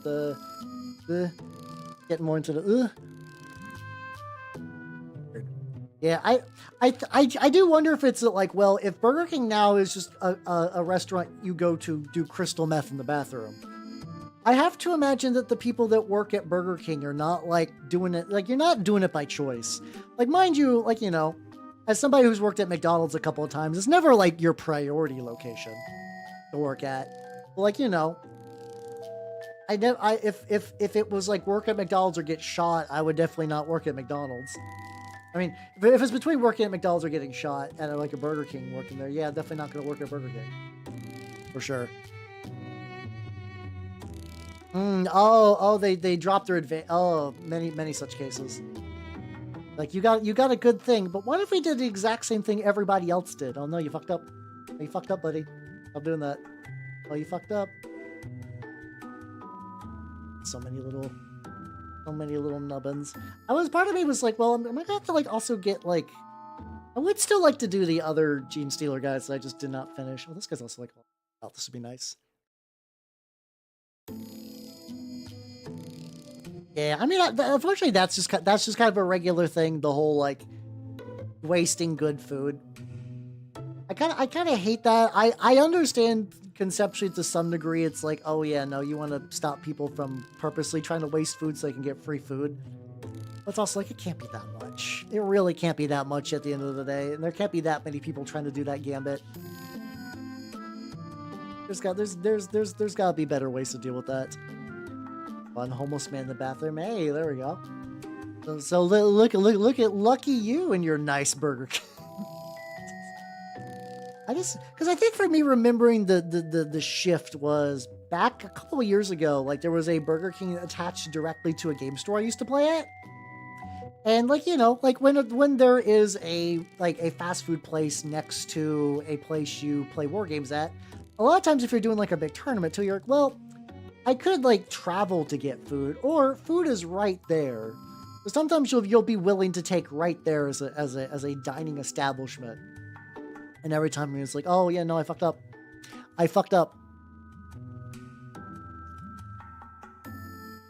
Yeah, they really don't. The Malstrain malls are good, but yeah, no, they're. I assume that what happened is that they made really, really big Genestealer, because like these are already 40mm bases. They're big. They're big uns. They're big boys. But I have to imagine what happened is that they got so lost in the sauce of making the big boys that they were like, oh, this thing does like barely fits on a 40mm base. So for a lot of them, they just kind of like crunched them up, which is a little awkward for stuff. These. Yeah, I think that happens to every like good regional burger place, where it's just like if it's like a place known for quality burgers, it's not like Five Guys. I like Five Guys for me kind of sits at that very nice threshold between like, this burger is good, but also I could reasonably get this burger in an hour, not because of cook time, because like you said, like line times and stuff like that. But then I hear stories about like In-N-Out burgers or like Whataburgers that are like, they're cheap and good burgers, but then like, you know, people are like, yeah, no, we travel for them. We camp out for Whataburger. I'm like, I like Burg, but like not that much. You know, I like Burg, but I would easily get like a taco if getting Burg is going to take 45 minutes. I don't know. Maybe I've truly never had the divine Whataburger to know the folly of my ways. Okay, never mind. I'm immediately being proven that my opinion's wrong and that I should get them. I just never lived anywhere where either of those are available, so I've never had them. I'm sure they're, like I said, I'm sure they're good. Like it's hard to make bad burger. I've had very few terrible burgers in my life. Oh, an absolute ass and not in the fun way. How you doing, Charlie? Oh God. Yeah, no, as somebody who's only lived in like the middle of the US and then now in the South, I've just never been near any of those big fancy like famous burger chains. So many.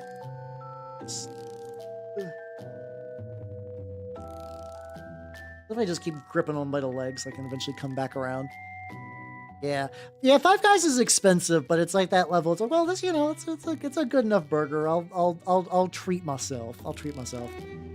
I don't know if it's a, I don't know if it's a minority thing. I think it's just like a lot of people are either made. I think a lot of people might be in that same thing with me, where it gets overhyped a lot, and like I don't know if that leaves us like a weird impression or whatever. But what is a white spot? Like the only Canadian restaurant that I'm aware of that like the kind of like you gotta go get there, you gotta get the like I think it's like Tim Hortons. There's always a sort of like fast food chain restaurants like you gotta go to Tim Hortons. Which yeah, if I ever go, I don't have a good reason to go to Canada. I almost did for a friend's wedding, but he decided not to get married in Canada. And actually, it was really really weird. Because it seemed for a while like there was going to be like a big like collective group wedding plan. And then eventually he was just like, oh yeah, no, I'm married. Here's my wife. I was like, oh, okay. I guess that's nice. Oh God. It's, to be fair, like White Castle is in that category of like, this is objectively shit, but sometimes. I will fully admit that I have been craving White Castle lately to the point where it's like I looked up the nearest White Castle. I'm like, no, I'm good.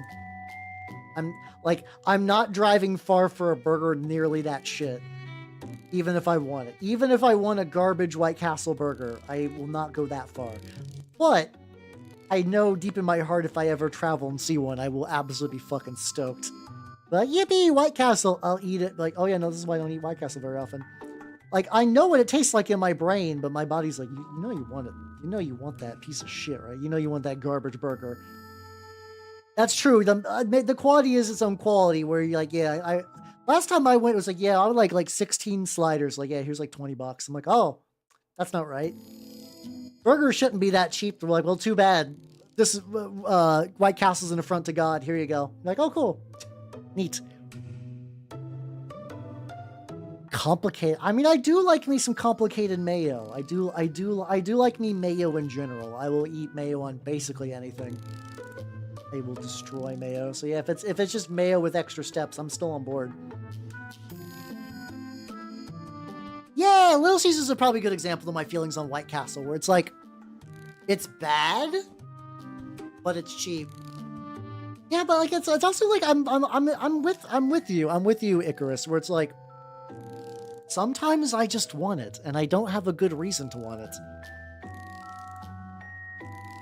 Like, I go out of my way. I've been trying to, like, you know, I cook most of my meals. Like, I do my breakfast, lunch, dinner.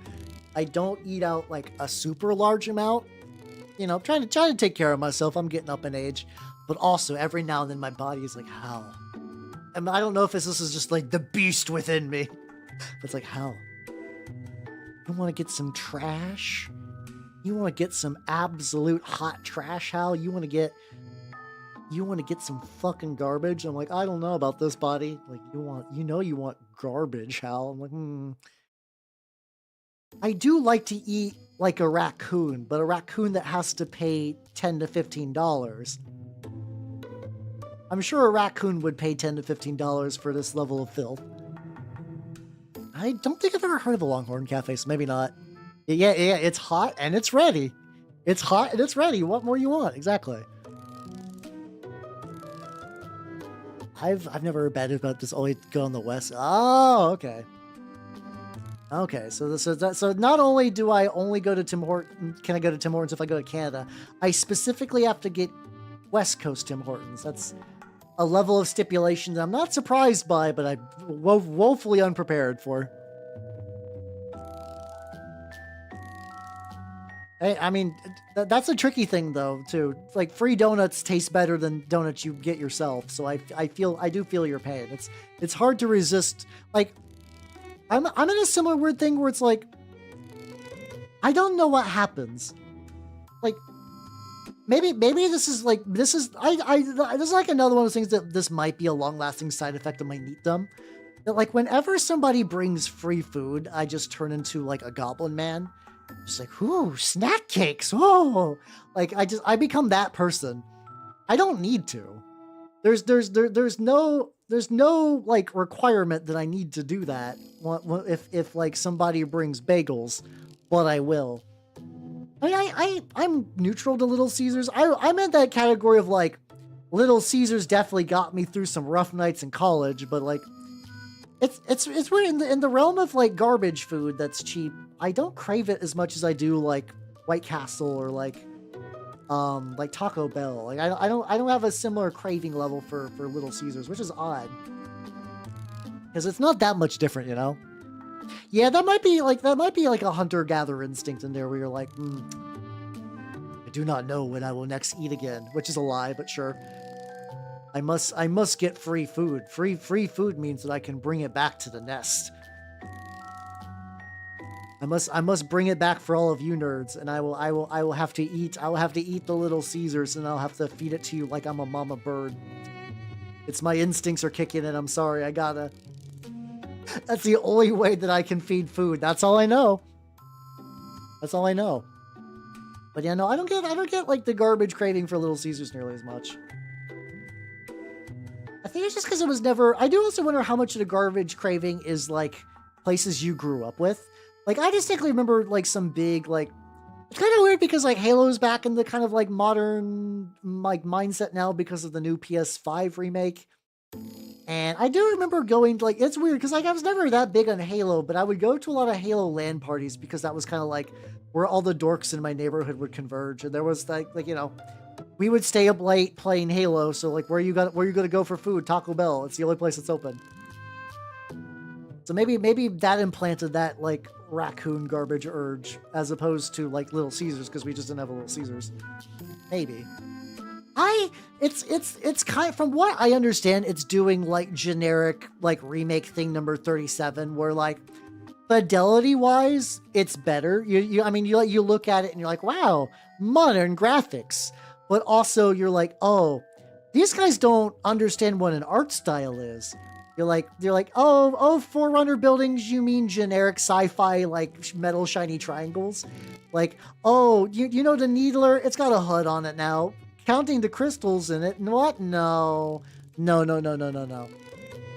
It's another one of those, and you kind of get into that, like, there's like a gamer discourse thing with the idea that, like, there's a lot of people out there that don't treat games as art in a way that it's like, for them, like, you know, a game is cool and it's neat, but for a lot of people, and this is just unfortunately a lot of people, for them, games aren't like a done experience. They're not like a time capsule. They're not like, oh, I watch an older movie, but I can appreciate what they were doing with like the techniques and the graphics they had, like the special effects they had available and the budget.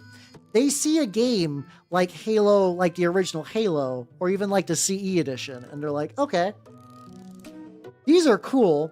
However, this is the unfinished state of Halo. Halo could be prettier. It could be upgraded. It can be brought in line. And there's a lot of people. There's a lot of people that are like that, where they treat video games like, oh yeah, no, this is like, and as weirdly enough, I can kind of understand as like a person that does this kind of thing, where the idea it's like what state is HAL in? It's never the finished final state. But it's also like there's no reverence for the older states as well. Like I still look at my older like Live 2Ds and 3s like, oh, that was a very cool era, and things have gotten different, but I got to be sort of more like my idealized form. But they're like, no, video games are need to be prettier by modern graphic standards, or else they're ugly, flawed creations, and I don't like that. I don't like that. Yeah, exactly. Yeah, it's that like, what is it? It's sci-fi style. Yeah, it's sci-fi out of 10. Well, art style, what is that? No. Everything must be just sci-fi-ish. Yeah. Oh yeah. There's people that refuse to do that. There are people that are like genuinely excited. They're like, oh, I wanted to play Silent Hill for so long. It's a good thing Silent Hill 2 got remade, but it's like, Silent Hill 2 has been like a classic forever, but for them, the game is not ready until it's remade. And there's like, a lot of those people are like out and about and doing shit with their lives. Yeah, exactly. Just like, I realized I don't know what a Cyberman sounds like. I was like, upgrade, but that's Dalek, I think. Yeah, no, that's a Dalek voice. Upgrade an 8. I only have one context for Cybermen are interesting to me because like every now and then I will accidentally find myself on the Doctor Who wiki, and it's usually for Cybermen or Daleks. I'm like, oh damn, this backstory is nice. And I know that if I was to ever truly get into that backstory, that's like 3 million different Doctors over like a billion different seasons. I'm like, fuck me, god damn it. I already kind of bounce off a regular Doctor Who. It's weird. On paper, I should like Doctor Who. I like cheesy sci-fi bullshit, and I like fantasy. And Doctor Who is very cheesy sci-fi bullshit fantasy, but I just cannot get into Doctor Who. I did all of the Doctor number 9, and then I tried to do a little bit of Tennant. I'm just like, I'm not... I think it's just because weirdly enough, I don't like it when Doctor Who goes in the past, which feels bananas to say, but like, I like the aliens and stuff. I don't care for like time travel in the time travel show. It's a weird opinion to have, I understand, but it's yeah, it's a yeah. I always try to go for the OG if I can personally myself. Yeah. Yeah, there's like I don't know about the Oblivion remake for I know there's like a couple like some of the Xenoblades, there's some like argument on whether it's like you want to do the definitive, like I think it's like the Switch version is the definitive one, like the newer one now that has like the better graphics, but also like you lose sort of like the original art style a little bit. Oh, I gotta go back to the third Doctor, maybe. Legitimately, maybe early Doctor Who would have been more my jam. I could see it, where it's like, what is this? This is an old garbage can, but we stuck some shit to it. Fuck it, we ball. Like, okay, maybe that's what I need in my life. There we go. Get this guy. Good. There we go. Set you aside. Okay, so maybe that is the answer. Maybe I do just need to do older Doctor Who's.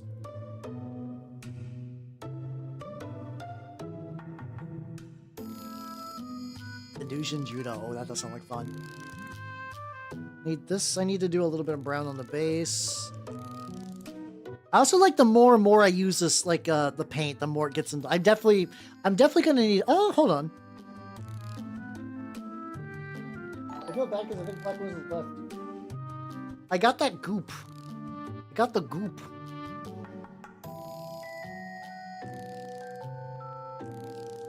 It's hard. Oh no. Supposed to add water to this? My goop is reasonably solid. It's not functioning as goop. It's functioning more like regular brush soap. Weird.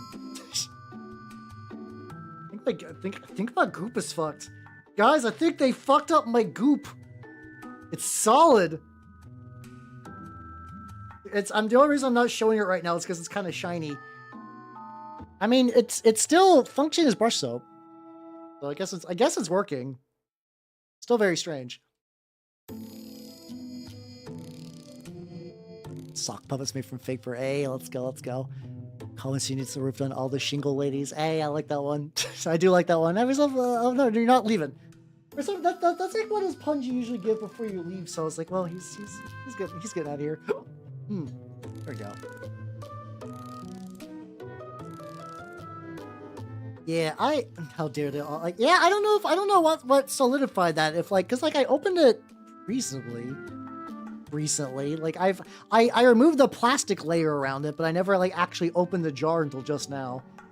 But if it's still like reasonably solid brush soap, I can goop that bad boy up. That won't be like the worst. Adding a more proper brown tone to this, because I think I can actually glue my flag bearer onto his base early, which would be kind of neat. These lads are not good. That's not going to happen for them, for sure. Flag bearer guy, maybe. Kind of. Especially if at this stage, if I use the stuff that does...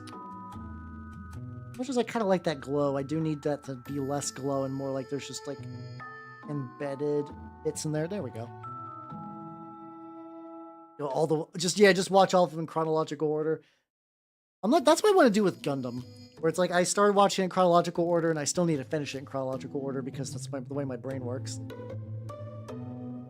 Look at Lad. Lad is coming together pretty nice. I will say that. I need to figure out what I want to do for the tongues though. Tongues, I never quite feel right about what I was doing for that. Maybe like a royal purple? Actually, that might be fun. Hold on.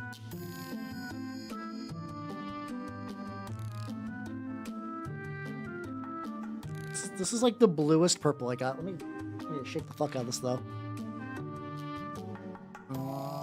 There we go. I'm just saying it was like even with like even if the goop is dry, I think it's still soap. Is nice. Hold on, let me get. Hold on. I was worried for a sec. But yeah, so I was about to say that it's like I do end up on like the Cybermen wiki article, and I'm like, oh, this is really cool. Also, there's like one clip from the show that I remember where it was like, it's like sometimes like this clip would get passed around in the various like nerd communities I was in, where it was I think basically like there was like, and from what I understand for Cybermen is you take a person and you sort of reduce their organic components to like a tiny little like fleshy chunk, and then the machinery just kind of makes them into a Cyberman. And I think the doctor managed to like knock one out and kind of hit him with the sonic screwdriver, and you just so like, where am I? I was on my way to my sister's wedding, and now it's so cold. Who are you? It's so cold. And he does like don't worry, you're gonna take it easy, and gave her the old mercy screwdriver. I was like, that's cool. I like that. That's neat. The purple does kind of look nice for this. Got way too much purple out, but that's fine. Get the little spike on there. But the accountant got bored with the Imperial Tax Code. I have not. Is it like a short or something? I don't interact. It's funny the way so what seems to have happened now for like anything like social media wise. I at some point ended up hitting. I've kind of followed some Japanese Warhammer accounts, but now like basically everything on my Twitter for you is a Japanese Warhammer account, and they're actually like very nice. You know, they're all like there's like all the ones I'm getting are like really cool and talented painters and stuff. Oh, that looks like oh no, this looks like slop. I'm sorry. This is all. Oh, I'm not feeling good about this. I'm gonna duck out. every one of those thumbnails is a warning sign to me. So I'm like, I'm gonna get out of there. I'm good. Yeah. Yeah, I think anytime in a thing where there's an enemy that like forcibly converts someone into like one of them. Those are always the one that I'm like, oh god, those like don't like, you know, the ones that will just like kill you or whatever, but the ones that are like, yeah, no, you're going to be aware of what's going on to some degree, but we're just going to like repossess your body or the fucking worst. No, I can't do slop. I can't. It bothers me too much. Not a big fan.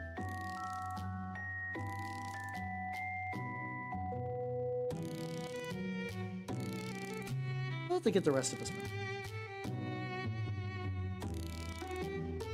A really weird angle where my brush blended in perfectly with my desk.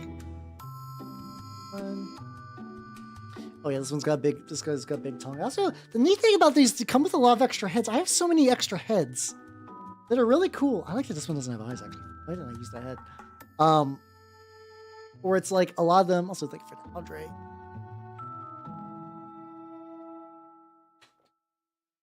Like, I have all these cool heads now. I think I'm going to end up all together with, okay, oh, I got all 7 heads that I'm going to have now. I don't have a good body for them. I guess the nice thing about doing, like, weird, fucked up, mutated Genestealers is I can just kind of like, find another model that would be cool to give it a fucked up Genestealer head. Maybe some claws. I just have, like, a big pile now of, like, severed Tyranid bits because of all the kit bashing I've been doing. Especially because I've been using the front torso for my brutes for Turnip. I guess I could always use the back half for something as well if I wanted to do maybe some like whelps or whatever. Maybe. Nice. It's nice having bits just kicking around. That is really kind of the big thing for like kit bashing and stuff, is just having access to a lot of bits. Like having a 3D printer has been a game changer for that, but also like I remember, because like I would always see people do these like really crazy kit bashes, and you're like, oh, how did you do this? And you're like, well, I just had a lot. Oh, thank you, Fuon. Thank you. These are still very much work in progress, but yeah, these are my Genestealer Malstrain guys. Still doing a lot of work. Like I got these like exposed little skin bits I need to do some stuff with. Really quickly go back to the Toff from last week, who has gotten no progress so far. I was like, maybe tonight I'll get to it to kind of go back, because I have like a couple that are on that like really thin precipice of like, this could be done. I could maybe finish this up, but I eventually gave these guys like that. But yeah, no, I think I'm gonna try to focus on the Malstrains tonight, and then the rest I will continue to work on else off stream, maybe tomorrow. I don't know. I got stuff I do tomorrow. Oh, also for movie night, sorry in advance. We did the first 2 Hellboy movies, and everyone's like, wow, those are solid films. I had fun watching those. Well, good, because we're gonna watch Hellboy 2019, which I'm expecting to be awful. It's probably not going to be like the worst movie, because like we've seen some real shit movies on movie night.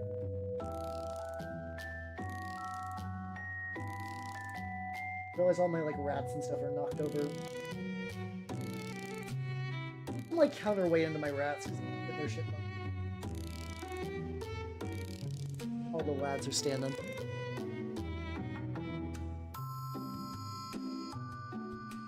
There we go. Get you.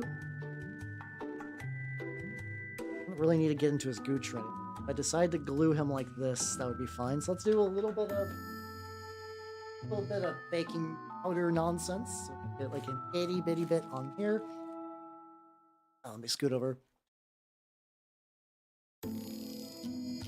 Yeah, I'm still amazed that Hellboy 2024 is a thing. Like, I can understand why you'd be like, yeah, I want to. Like, I can understand why you would want to make another Hellboy. You're like, well, I don't really got like Del Toro like money, but Hellboy as a franchise generally has like good like pop culture association. Like I like, it's one of those franchises that's like, even people, they're like, well, I've never read the comics and I've never watched any of the movies, but if you're like, hey, how do you feel about Hellboy? They're like, oh, this is cool. So I could see being like, ah, yes, we're gonna make a new movie for that.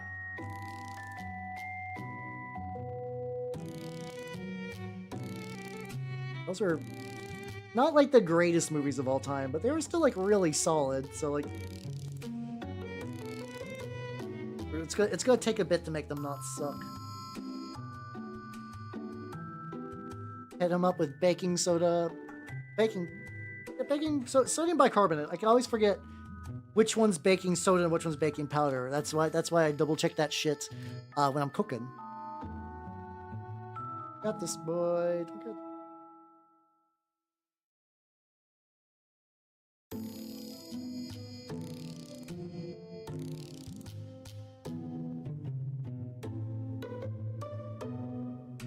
He's got like a pretty solid grip onto his base now.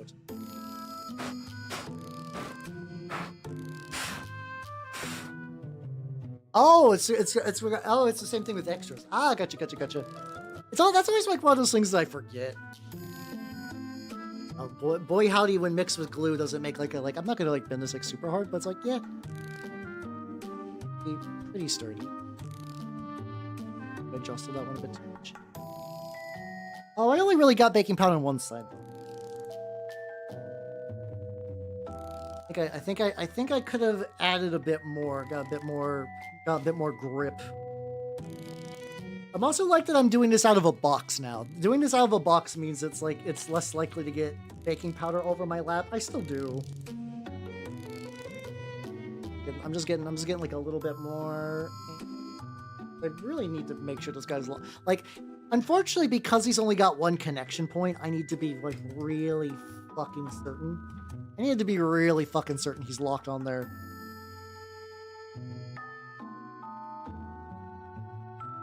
big glob. I can always use like a little Q-tip to kind of like moosh it around, kind of get it in there. You know, they get all nice and crusty. Oh God, it's got my fingers. Oh no, it's got my fingers. How you doing, Lord of Bones? How you doing? It got a little bit of drip traveling. How you doing? How you doing? I'm doing some baking soda locking in. Oh boy, yeah, that got pretty heavy on my finger. It's fine. It's fine. I got like one of those chemical things that you can use to soften super glue, which is nice. It do be nice for all the shenanigans. Got a nice powdery hand. That's all. That's what you all want to see, right?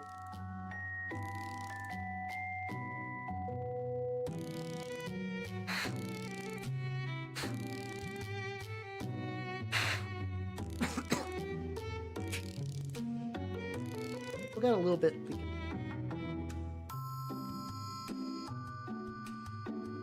All right, I'm gonna let him dry a little bit, but otherwise I think he's doing good. There we go. Hey, let's go. I've been working on my Malstrains. They're turning out pretty good. Got like a bunch of, also I did a little bit of extra on mine. So mine's got like little, you like the head, because like I saw somebody replace one of the Malstrain guys' heads with like a human head. I was like, that's cool, but I kind of want to do more like mushed in there. This head was really cool, the split one. This one is from Vtuber.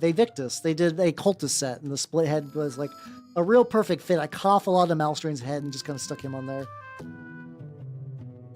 We got some like joints.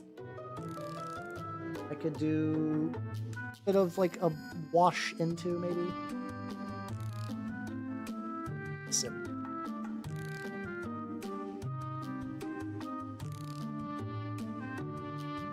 There we go. So yeah, so I gotta do like little washes into the recesses. I think what I need to do right now though is do some other a couple more carapace bits. I think basically like anytime there's like oh yeah, there's like a bunch of like little claws and stuff. And at one point I had them like sorted on like which would go on the which base. Like I think this guy was gonna go like here. So I tried to do that dynamism thing where it's like if you do a base like slightly at an angle, it looks cooler. I think this guy was like this because he's got big. I don't know exactly what's going on with that pose, but he's got some long grippers, or maybe it's just flat. I got enough variety on these bases. I can kind of fuck around however I want, so that's pretty nice. I'll do some dry brushing. Oh no, I think I need to do a little bit more. Like while I got the dirt out, I might as well get a little bit more around the bases, and then probably hit this up with a dry brush. And then I'll go back to it. I'll go back to it. The lads will eventually get their paint job. It will not be too much longer.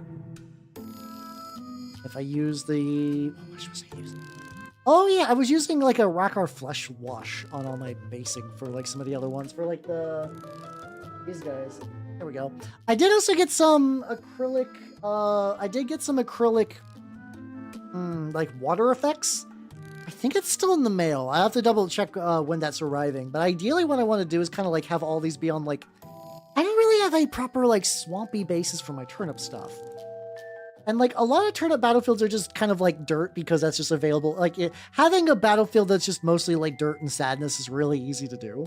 It's like a good way to start, but like I think a friend of mine was like, you know, the way Turnip Max kind of imagined the way Turnip would play out was on this kind of like big swampy battlefield where you get a lot more like puddles of standing water and stuff. And I can see it. Some of the art, like there's a very specific art piece that I might pull up after I get all these coated with like a little bit more dirt. And once again, been using a lot of plaster to like really bulk out my my bases. I really enjoy it. Strongly recommend. Wait, what about volcanic sand? On it. Now more like I guess that kind of does look kind of like slate stuff, like maybe obsidian a little bit. Kind of going for more just kind of like rocky, cliffy things. So yeah, here I'll show you that picture that I'm thinking of off the top. Like it's one of those like it's hard to say what I'd consider to be like an iconic turnip piece. Oh, for like a terrain type thing. That would be cool for certain games. Yeah, for like I guess 40k primarily. Let's see. Find this. I've been Turnip28 and somehow got my own stuff. Hold on. 28. I do know sometimes if you look up Trench Crusade and you will find my minis as like some of the top Google results. It's really funny. Let's see.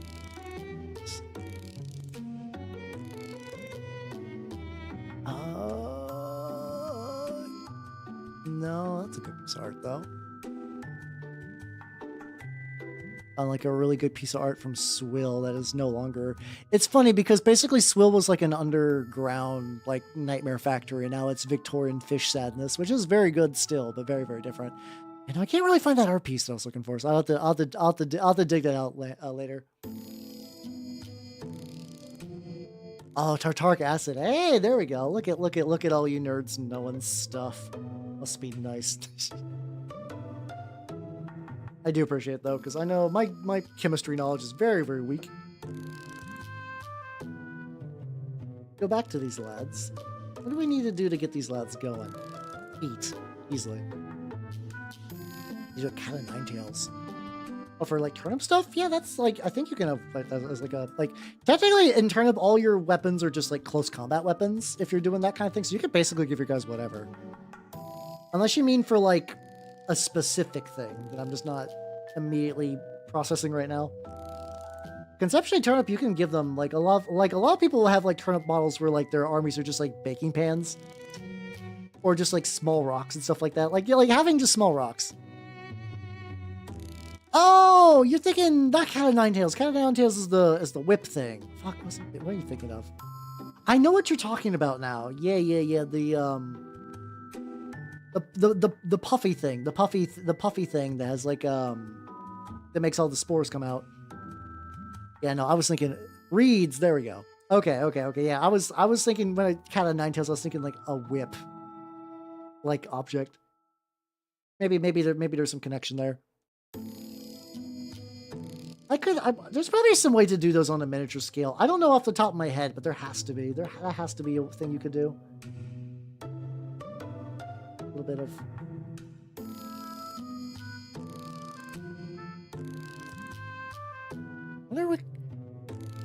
Okay, we're still on Katamari Damacy too.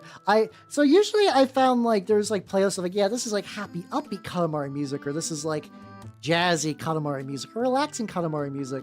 I think this playlist is straight up like this is from every game. I don't think it has like the newer one, but you know, that's fine. Which, spoilers, on Saturday, I will be returning to Katamari. I'm sorry, I am enjoying it. I'm enjoying it greatly. I don't know if I'd say if it's like the best Katamari.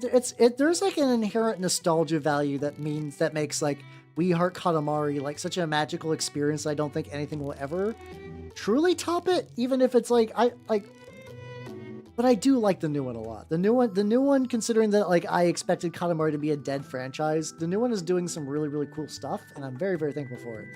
I'm very glad it exists. And like, if you had never played a Katamari game and you're like, well, I'm going to pick that up or I'm not going to play Katamari, please do that. Though I do think the older games are definitely worth it. I think the older Katamaris are still really, really good, every single one of them.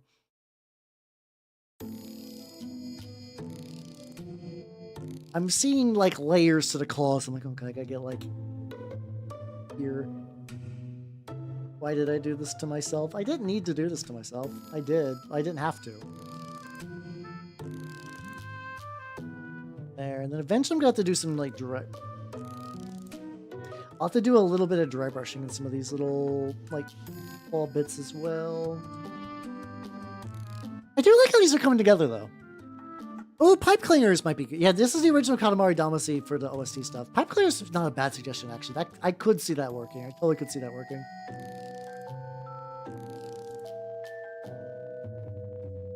Yeah, maybe I give these some dry time and then give them a... His teeth. What do you do for your teeth, buddy?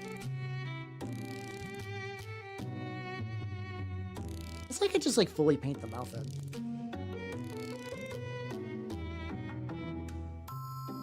There we go. Oh, he's also got like the I don't know how much on the face I want to do like proper eyes, but I could give the little spikes. Actually, I could just. But yeah, no, I think pipe cleaners can maybe work. The thing I'm looking to do is you can get like foam tiles. You can get these like foam tiles that are straight up have carpet on them, like very very thin carpet, which I've seen some like Lord of the Rings guys do like really cool shit with. That's like if you want to like look at like really cool fantasy mini tips. I would argue the people who do that shit the best are actually not even like the like old hammer people, or like a lot of like the old world or fantasy or whatever. I think the Lord of the Rings people are people who are like really going nuts with that shit. Like, they do some like real beautiful terrain and other nonsense. It's great.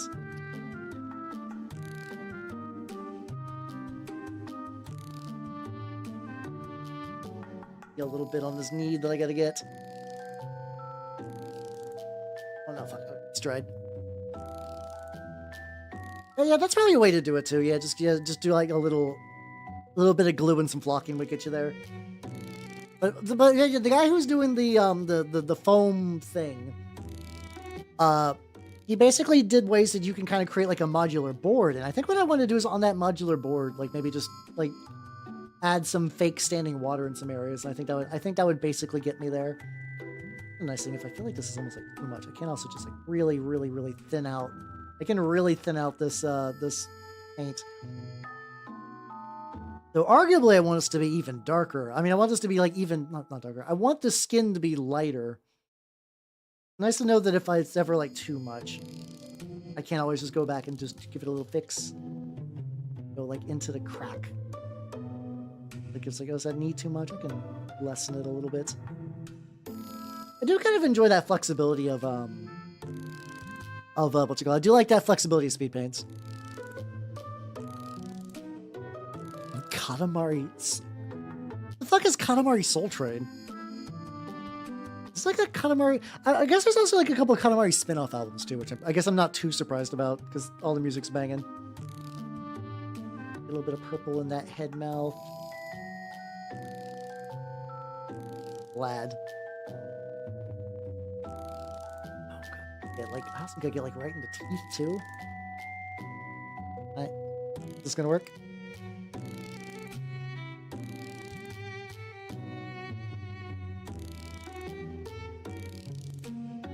Hey, there we go. Alright. You're good. How's this motherfucker looking? I'm curious. Looks like all the glue dried. This base is a little crustier than I'd like. I guess I can follow that.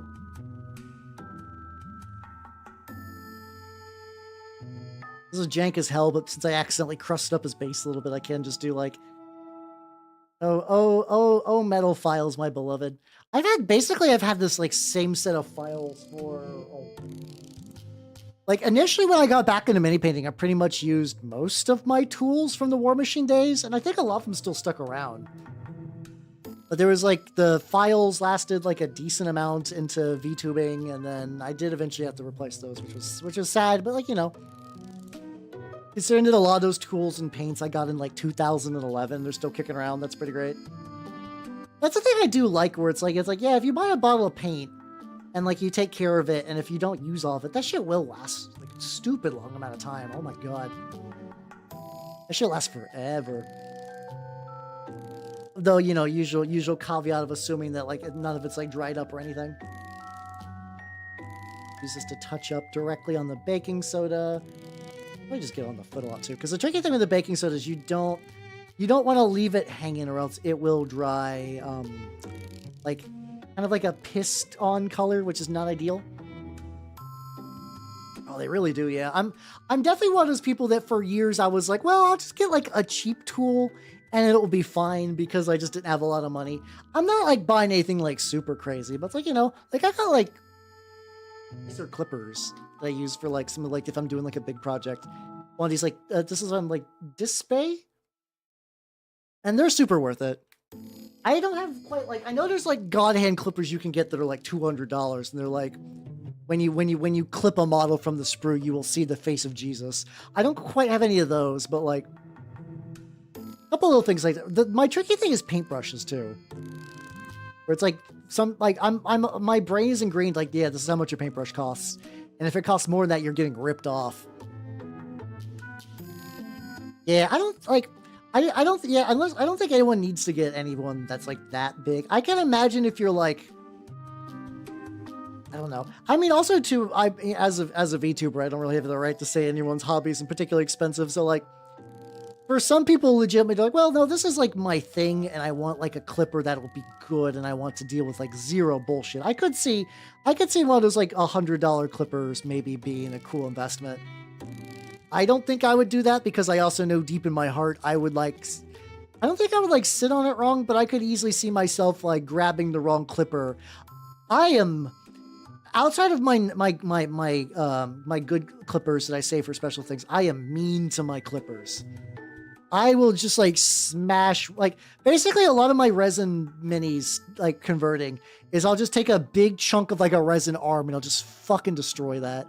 Yeah, I hate it. Yeah, I've managed to, luckily with like really good care. Like I've had some of these brushes for a long time. They definitely lose that sort of like really pristine point that like whenever I'll see like somebody who's doing like a mini tutorial, I'm like, oh man, your paintbrushes are real nice. Realizing that maybe to a certain degree that they've like, oh yeah, we use maybe they use like brand new brushes for a tutorial so their shit looks like really, really good. I don't know.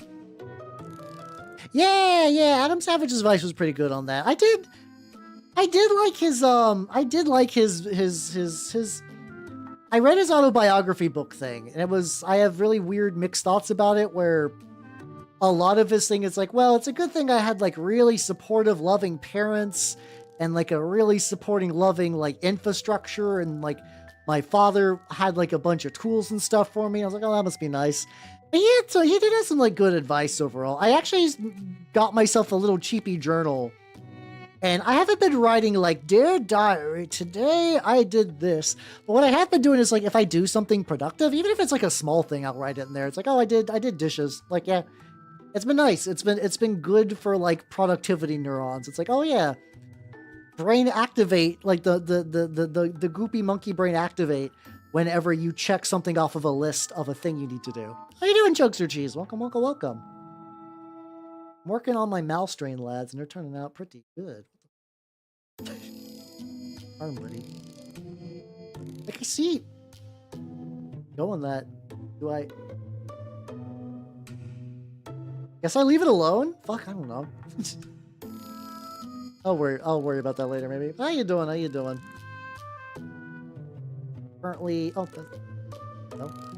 currently working on the 3 lads. There's technically 6 lads total, but I actually don't think I'll need more than 3 right now, so I might save the others.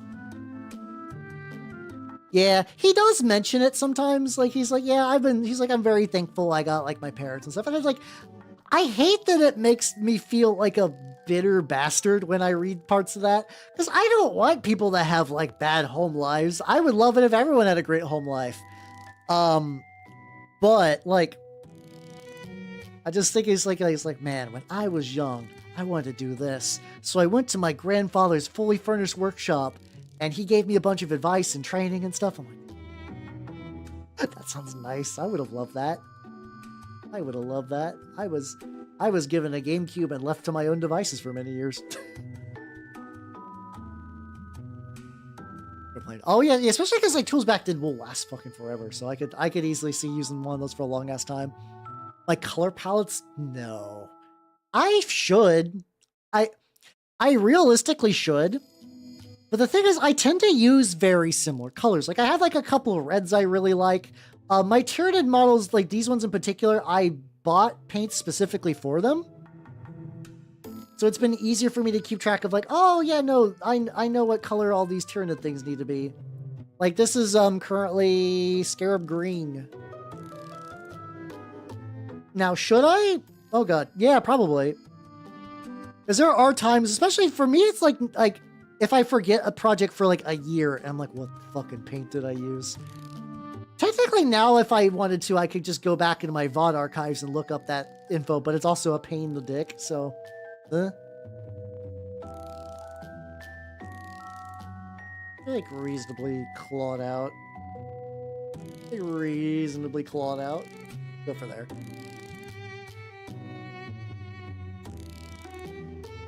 Yeah, that's true. He does that. I will absolutely give him credit. Like once again, he is like a very like hardworking. Like I like. He's got this like obsession level on things that's very very nice. Where it's like, yeah, I think the internet would call them hyperfixations, but he's like, I really want this fucking gun, so I'm gonna make it. And like, I appreciate his ability just to stay focused. Like he'll have a project on the back burner for like 5 years. He's like, yeah, I've been working on this like Blade Runner gun for like the better portion of my life. And I'm like, holy shit, man. Hey, how you doing, Fuon? Welcome. How you doing? Welcome to Audio Land. How are you doing? Hopefully your commute went well. But yeah, I did take his advice for like trying to like keep my workshop clean and been doing a lot of lists. It's like the tricky thing with my list is like I was kind of making lists, and I still kind of do. I have a Notion thing set up for keeping track of shit like that, like things I need to do or whatnot, and it is useful and it is helpful. But I do tend to overcram that, and it kind of becomes like untenable. And just having like, there are times I'm like, man, I feel like I did nothing today, but I feel like if I got like a little checklist, even if I'm like did laundry, I'm like, fuck yeah, let's go. Especially on weekends. Like, you know, during the weekday, I do got my job at the guild. So if nothing else, it's like, what did you do today? I maintain having food. Cool. Like that is a productive thing to do. But like, especially as like a VTuber, it doesn't feel good because I do see like there's a lot of big projects and shit I would love to do. I see my peers also doing a lot of big project things. I'm like, fuck, I need to get on that shit. But like, even if I'm just doing something nice and small, it does feel good to write that down. Be like, yeah, stuff happened. Even on my days that are more resting than anything else. There we go. It's nothing. It's done workshop. Well, no, that's I would argue that because the thing is, I will forever have a messy workshop. Like there is just inherent mess for just what I do, and that's fine. I realize that that's just going to be a thing forever. I think the big difference is that there are layers of mess that can affect your brain. Like there's bits of like my workshop was like so messy that it's like, oh, I'm getting disorganized just trying to figure like where shit is, or like, oh, I seeing every project that I have started this year in the same area. What do I work on tonight? Oh, fuck. Or like, oh, I would like to film something, but if I needed to move, like if I wanted to film me like building some minis on this desk, and like right now it's a little cluttered right now, but there would be like, oh, I need to like move so many objects to make this happen. I guess it's not happening. So I do think there is some level. I do think there is some level where like that level of organization will benefit you. Like I don't think I will ever have a pristine workshop. I do think you do. Yeah, I think messy but organized. Like you do need some organization or you will go insane. To some degree. Let's do some dry brush on this now.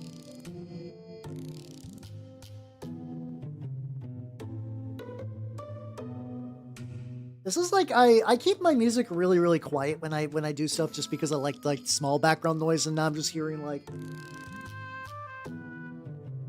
there's like a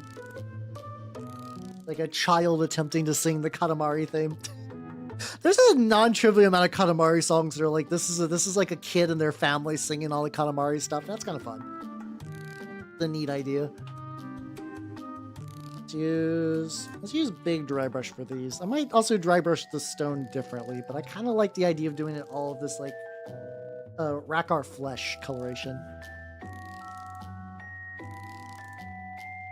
Yeah, there we go. Where it's a nice highlight on the stone and the dirt, but it's not like if you do like a white highlight, sometimes those can be a little overpowering. But yeah. But I have been noticing that like I have been organizing some stuff. I've also been just like throwing out a lot of junk. There's just like junk and clutter that's like, oh, this can go. Or like, this is the thing I printed. I'm not going to do anything with it. I can donate that to my local shop's bits box. And that works. And that's just less stuff on my desk, less stuff I got to move. And if it's like, well, if in the future, if I really want to print that again, I can. But, you know, maybe somebody else will see that and they'll be like, oh yeah, cool project idea. I see that happen. Like I have brought my stuff to like the stuff and they're like, oh shit, what's this? Yeah, I think you should go through your bins. I think you should. Like, if they're like plastic stuff that would be hard to replace, there is a certain like fluidness to like 3D printed bits where I'm like, yeah, I thought this would be cool, but I don't want it anymore. Like, the cost of chucking that is not particularly high that compared to, say, like, oh, these are like stuff I got from chopping up a bunch of Space Marines. If I throw them out, I technically wasted a bunch of money. But they can at least be organized a bit more. There's things you can do. There's absolutely things you can do.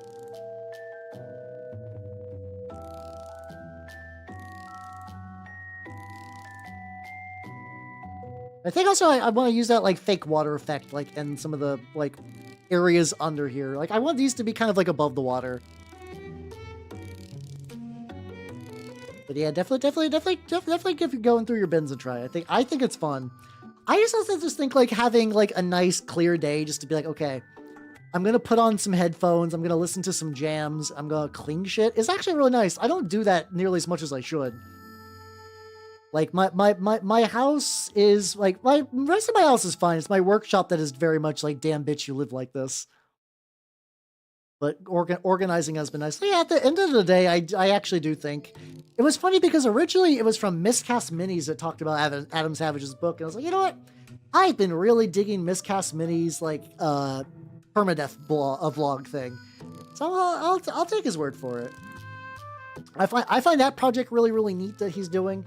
Basically, he's doing an entire thing where it's like, okay, I will upload a video every day about like hobby stuff. And the day I don't is the day I shut down. This is a side channel for him. He's usually got like a main, which he has not uploaded on since he started doing this. And it's been neat. It's been very neat. I assume I don't know where he gets money. This is weird. It's like, I know he sells some minis and some stuff and does some like zines and whatnot. He's kind of got like a very like punk DIY attitude to a lot of mini stuff, which I find nice. I didn't know. I did see the one. I think you linked it, and I was tempted. But I was like, I don't need to spend $30 on this. It's within that threshold. I'm like, well, could be fun, but I'm also like, no, I need to save money for like VTuber things. Like, I'm between this, also between like this and the Saturnine box and stuff, I got like a lot of shit that like I don't need new time waster stuff. Though it's tempting because I do like the idea of being able to take like a little grainy Game Boy Color photo, but like, you know, especially because I know deep in my heart, once what's it called? Once I inevitably got to get this bad boy rigged, I'm like, oh, this is gonna be pain. This is gonna be pain. Now, as somebody who talked about wasting money on stuff, I will say that those being $20 does make them very tempting kit bash options. It's like, if you got a kit bashing idea for those turrets, it's like, well, that's like startup cost on that's really low. It's hard to beat that much plastic for that little money for like a G-Dubs mini. It's kind of amazing. Like, that doesn't happen. I need to get like a little bit more between his legs because I'm seeing some area.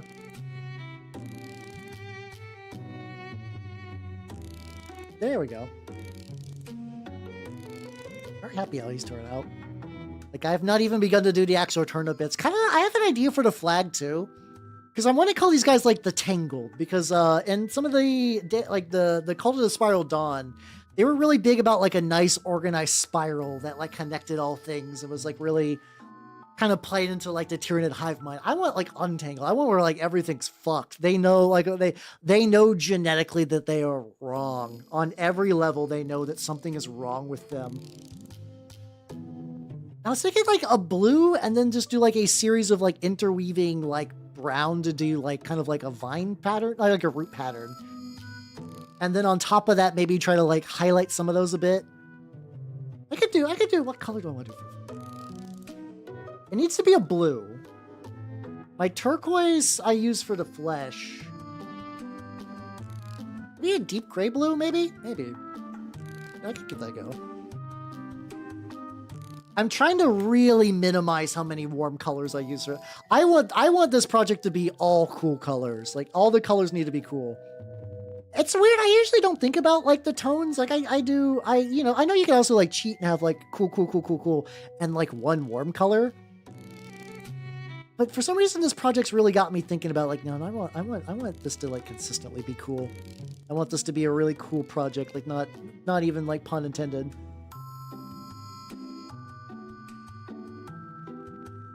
It does seem to be pretty nice. So I think thinking more critically about the color choices than I do for basically any other project is paying off.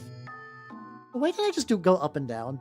Why did I decide to paint like with the grain of the flag? I don't understand. That does not make any sense. Yeah, and anti-Zorn palette kinda, yeah, actually.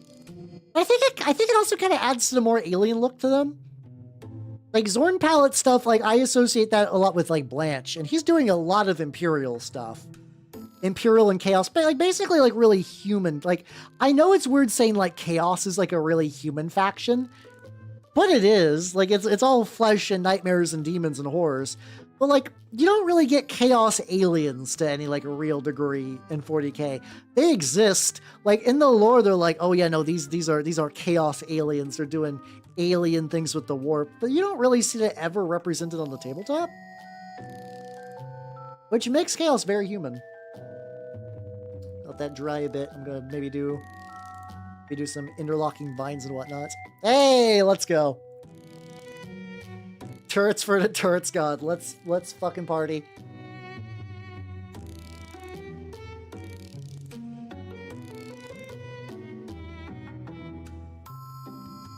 Yeah, I assume at some point in the future that will be more than $35, but I don't know when. Because like I think I mentioned, like I don't think it's particularly good. Like what I mean by that is like I don't think anybody who's playing Heresy is ever going to be like, yeah, I need another Arachne turret for my army to be good. Mind you, like a lot of like I actually find Heresy like competitiveness discourse really frustrating sometimes online. It's like here's the thing. A lot of people doing Heresy stuff are very much like, you know, they want this game to be very narrative and casual and fun, and like the idea of like min-maxing and stuff like that is like frowned upon. Like I understand that. That makes sense and I agree. However, it is really frustrating, especially for newer people to like, God, I don't know what to do. Or like, hey, I want to know like what loadout do you guys bring on this thing? And it's like you get a non-answer with also the realization that a lot of these minis are like $80 for a box of troops. They're relatively pricey. Like it's not trivial. Like for me, the big thing was always kind of like trying to figure out whether I should put chain bayonets on anything. And you're like the wisdom would be like, oh yeah, no, chain bayonets. They're like, you know, if you think that they would be cool on your guys, give them chain bayonets. And like that's like a fun little lie they tell themselves. But sometimes you would see the Horus Heresy people talking, and they're like, oh yeah, no, actually no, chain bayonets are kind of like expensive. They're like they're only good on a couple of different factions, but also like if you're getting chain bayonets, why are you getting chain bayonets? You could get a different unit. I always found that kind of annoying. I would rather the honesty of like, probably don't get chain bayonets. And like not everybody is like that. There are people that just like give you a straight answer. They're like, are you playing like World Eaters? They might want chain bayonets. Otherwise, probably not. I'm like, thank you. I like that. I like that advice. But sometimes you gotta dig for that shit. You gotta really annoying claw placement. Thank you, me in the past. Appreciate it myself. Little dry brushy things with this. Teal gate. Temple gate teal. There we go. Oh yeah, you can run them. If you get 3, you can run them an equivalent of like your... for War Dogs, they're called Executioners, the double las cannon ones. And I don't know what they're called for Imperials, but I imagine you guys got a very similar thing. How you doing, V Architect? How you doing? I'm working on my Malstrain lads, and they're turning out actually pretty baller. I'm not gonna lie. And I've been big enjoying them. Right now I'm in the stage where I'm like using, these are like a very dry brush friendly model. I'm sure if I wanted to do like real, like precise, like golden demon, like really specific highlights and stuff, I'm sure I could. I also feel like I would go fucking nutty. Because like, look at this. Look at these motherfuckers. Oh, okay. Maybe I might be thinking autocannons then. I might be misremembering the weapon, but yeah, there's the Wardog Executioner is like a double, like a long barreled gun. So maybe those are autocannons, and I just misremembered. Ah, there we go. Both those seem like reasonable, like pretty solid picks. Seen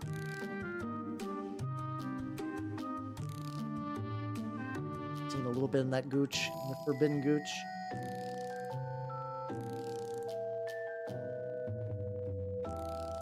Oh, ah, fuck. There we go. Yeah, I shit you not. That thing has over 250,000 views on my Instagram alone. It fucks me up. It fucks me up how much people like that thing. It's really buck wild. It's also thank you for that. Thank you. It's also really weird because like have you ever seen those jokes as like so-called free thinking people win? No. Okay, I love explaining that. So I can take no sculpting credit for that. I did nothing to create it. It is an STL. There is an individual on cults named like Fox Warrior. And they operate in that level of like, is this a joke or is this mental illness? And like, I think you've all probably like seen some examples of that over the years, but like for him, I genuinely can't tell. And the thing is, that's not the only one he's done. He's got a whole series of what if a Space Marine was made out of like, a piece of Space Marine gear was made out of Space Marine. There's a biker where there's like two guys, like one guy is a bike and the other is a Space Marine with man flesh armor. Both of them are in their tidy whities. And they're fucking cruising. I keep thinking about printing that one and painting it. I've always had like too many other things to work on first, but I do think of that model from time to time. But yeah, I mentioned that like I think it's in a really weird spot where for some people it's a physicalized form of those like Italian brain rot things. Because I've had some people to be like, oh man, this really is giving me Italian brain rot vibes. I'm like, oh fuck. But there's also some other like I think there's also like I get a lot of like Maui head like tiki things, so I wonder if there's like some other meme that I'm not aware of. I think I just tapped into something really weird by accident when I painted that up. How does gun rest mini? That one I don't know off the top of my head. But like it's all of his work is Italian. From what I understand, this is another one of those like boomer Hal needs to look up a thing. From what I understand, Italian brain rot is just like a bunch of just like AI, just like YouTube, like TikTok short videos about fucking nothing. Like it's one of those like genres of just like, yeah, this is just like slop, but like slop that got really popular with kids. So it's kind of in that same thing of like Five Nights at Freddy's, but there's just like, it's like a log man and there's like a crocodile airplane. I don't fucking know. Oh, I've seen a couple of those. I've seen a couple of those style models with the ass rest. I think there's Tau variants. I know I've seen Tau variants of that idea too. It's gotten around. So like I like now that I'm dry brushing, I'm beginning to see like the little angles of the claws that I'm like missing, which is good. Yeah, it's a type of thing that I don't understand myself. It's also like just that like level of young. Or like, I'll get like trickle down memes from like some of my like more Zoomer friends. This is poop in a cube. That is that thing. That probably is. Like sometimes I'll get some knowledge about stuff, but I think that is purely in the realm of like these are mostly children like entertained by this. So I have very little to no context for like what the fuck is actually going on with any of that.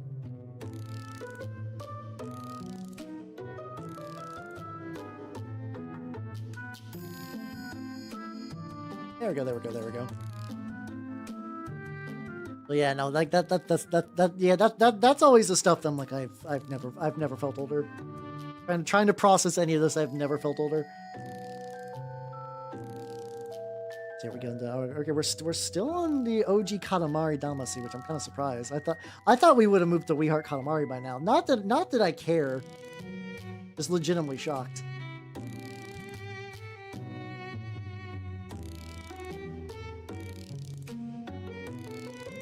So, also debating if I want to use a little bit of that like brush goop. Like I feel like I'm gonna need to do like a second pass on these. Yeah, that's probably good. Probably good to just like stop the paint from like really getting in there. Where's my solid goop? Where's my solid ass goop?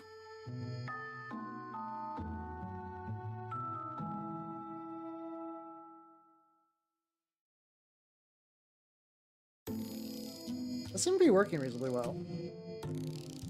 Like I think the goop had just kind of turned into Master's brush soap, but like a little bit more flexible, which is kind of funny.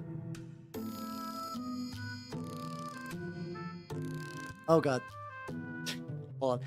I just saw like, oh, big Etsy link coming. Yeah, I've seen variations of that, yeah. I know for certain I've seen a Tau one because of course.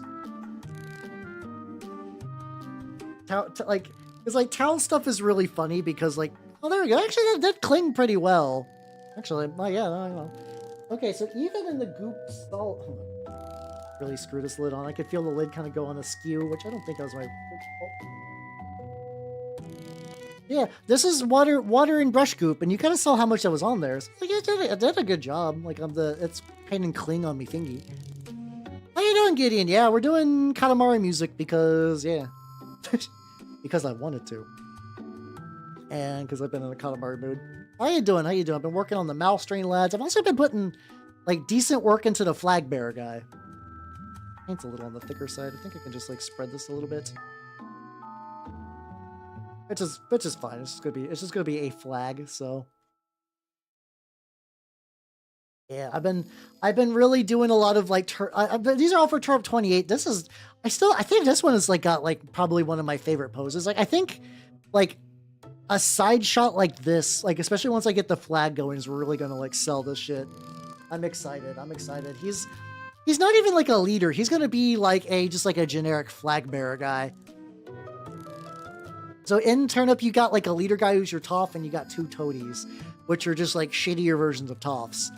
And I really like making those guys the ones with the flag. It just stands out visually. Like I made a bunch of cultist guy where like one of the cultist guys was holding a flag, but he was just supposed to be part of the unit. And I had like another guy that had like unique armor to be like the true leader of that. The thing I noticed though is that it was really easy to overlook the true leader guy because he kind of blended into the rest of the troops. So he technically got demoted into rank and file, and then the flag guy kind of got promoted to be like, oh yeah, I'm gonna use him as my my toady now.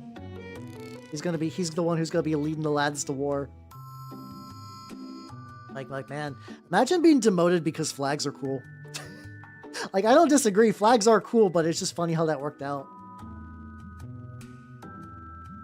Never guys. Like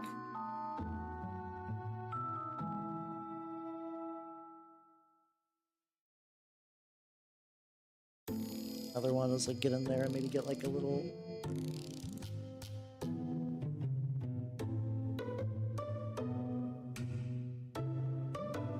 on the side. That's fine. But yeah. How have you been doing though? Things are mini painting has been going good tonight. Like I've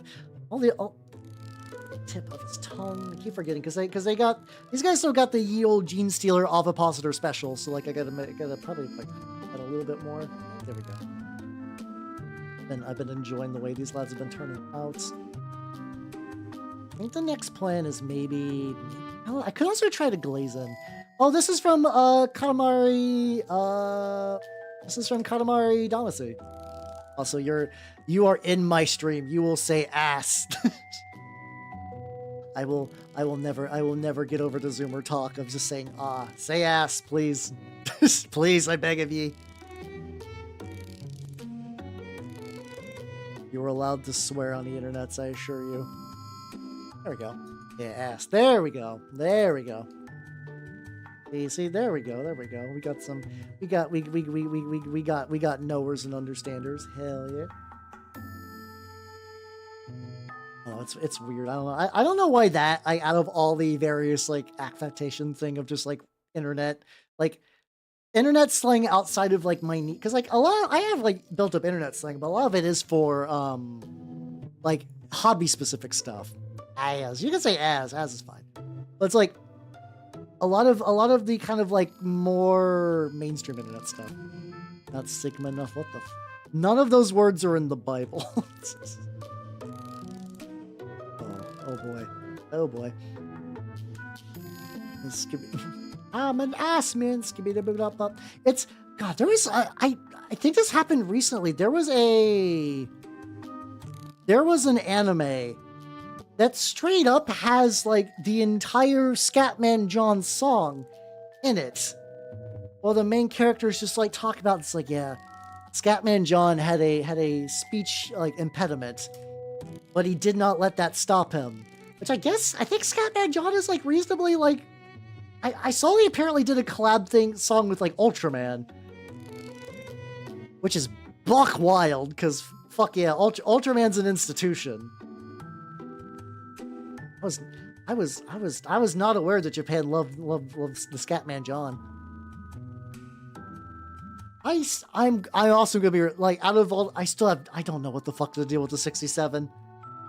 Is that just a joke? I don't know, man. I assume it's like the Zoomer version of the game which you all just lost. Like I assume it's like that, but I don't really know that for certain. I don't know that for certain. Like, every time I go back to these feet, there's like a little bit more that I'm just like missing some shit. I don't know what the handle gestures are. What's happening here? Oh no. I don't know what's happening. A little bit of the okay, he got a little bit of leakage. I can oh, that's it. I mean, if that's the case, if it is just a version of just like the game, that's fine. You're allowed to enjoy that. I just I've never felt older. All right, got going on for the lads. Things I need to do for the lads because I need to continue to get like this little point. How you doing, Southie? How you doing? Welcome. Well, the funny thing is, like, I'm actually doing High Fleet Tiamat too, which already has like the tendency just to genetically drift into like areas just kind of doing whatever. So I get the origin of this was I got these guys. I got these Malstrain. My shop had like a crazy big discount, and I had some store credit from winning a tournament. I was like, okay, these guys would actually be really fun for Turnip. Specifically, there's that Turnip cult, the gutter snipes, because they have the flying potatoes. I was like, oh, these guys actually make like perfect flying potatoes, like the little eyes are done. But I was like, these are neat. That's cool. And I was like, well, I also have a bunch of Leviathan, like a lot of Leviathan Tyranid stuff that I'm not using. So I've been like mushing them into turnip bodies and whatnot because it's neat. I've been really enjoying doing that. And that's how this project got born. So I'm doing basically a whole I'm not going like crazy for a whole army. I'm doing the gutter snipes, a unit of brutes, and then I got some what are going to be bastards. Gunpowder bastards. Sorry, gunpowder. These are going to be gunpowder brutes, and then these guys are going to be bastards. So it's like working all together. The general idea is going pretty well. Two more. I wonder how much of this would just be better off if I start dry brushing again, maybe after the wash. Tyranids are rad, and I've struggled with them because like I just didn't find ways to enjoy painting them. But I think I finally got it now though. I've been enjoying these in particular.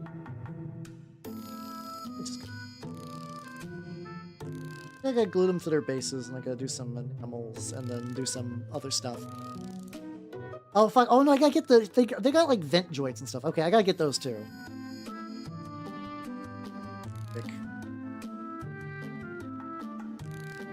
But usually what I would see people do for stuff like the legs and, like, the little arm bits is that they would use, like a different speed paint.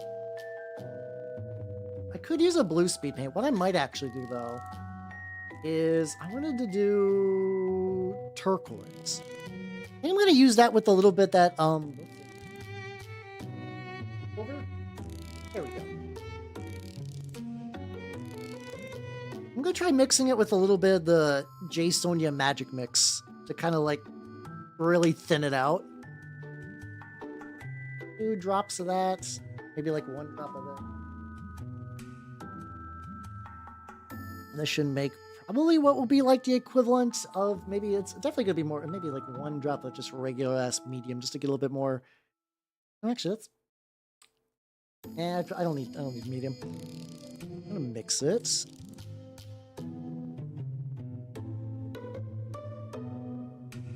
There we go. We'll see how this handles.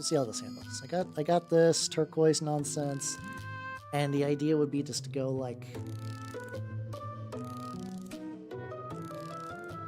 there. Yeah, there we go. Space. Okay, I have to actually like lean in really hard because I got to find anywhere where there's like a little pustule bit or a like crevice in the arm. I might even need to make this mix a bit thicker. It like leaks out a little bit. I don't think it's gonna be like a big deal. Even get some of like the little like ridged recesses. I think I just mostly want to at least like tint it. There we go.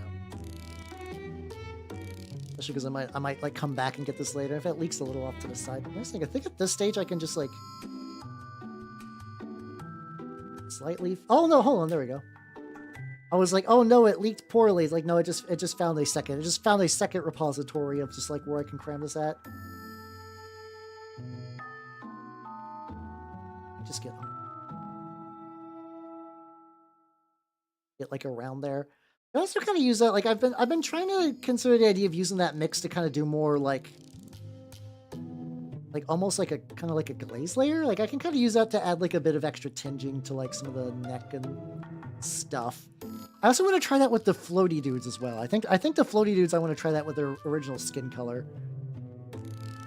Yeah, that's kind of where I'm wanting to go. I am kind of giving them like a subtle kind of like sea creature deal because I do want them to eventually be in like my, like I want to put them on like sea bases and stuff like that. So I want them to be kind of swampy. And I think this is going to kind of build up into that. On the sides, if this is not perfect, that's fine at this stage as well. Especially, I do also think that like maybe the enamel wash will probably eventually darken this to the point where maybe some of these changes won't matter, but I can always go back and just kind of retweak it as well. Which is... But yeah, I want to try using that for like when I was doing the flesh on the other thing. I want to try glazing that with some of this mixture stuff. It's a like medium that I've used a little bit for things, and it does seem to be pretty versatile. I need to do more glazing because it does seem like glazing is like the ticket to some like really potent bitchin' paint effects. I know I just have not fucked around with it enough. I've also seen some Genestealer people take that and they'll kind of like, because like these are kind of stark, like the transition between the spikes. Some of people will actually kind of like bring that a bit farther back for like here maybe. Which I might attempt to do still, maybe. I don't know. I don't really have a plan, like, 90% of the time when I go in my minis. Like, that was kind of going back to the idea, like, do I have, like, a set palette, like, recorded for, like, what I'm doing? Nah. Not really, no. I'm just kind of doing stuff. It works out. So much of my process is just kind of going a little willy-nilly. And it eventually it kind of works out. Like there's times where like it does backfire, and I need to do like a little bit of course correction, but like overall, not enough to like really make me kind of like change the way I do things. I'm fully expecting just to like eventually miss one of those vent areas. Like also, that's if you wipe it off real quick too, you can kind of like fix shit. second hit. I mean, I was like, oh, what's going on? It's like every timer and warning and whatnot is just going off at once. Let's see. Also, I'm just also realizing that some of these are just going to be like off region. Like I was debating the idea of doing the enamel wash with them glued to the base. Like if I just like glued them like this, but I also realized that there's just gonna be some areas. Well, okay. This one, if I glue them to the base, I will just not be able to reach certain parts of this mini. They will just be lost forever.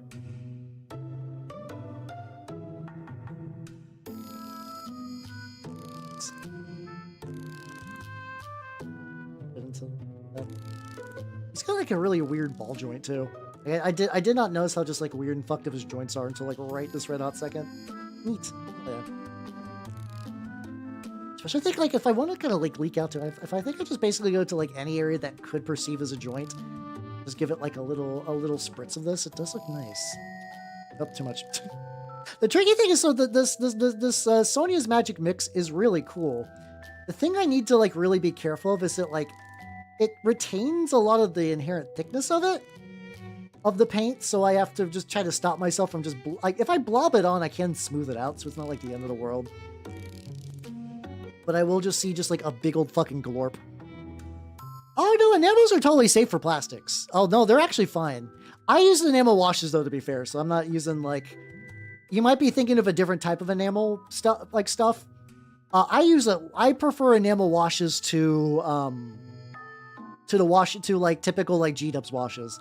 I find that their coverage is just a lot better. I like using a reductive technique to remove some of it. It's really, really nice.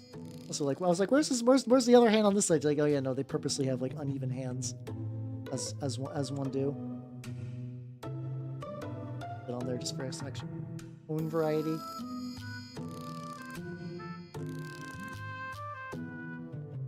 Yeah, basically I'm just kind of going to anywhere that just kind of feels right, just to add like a little bit of a shade to it, which is really cool.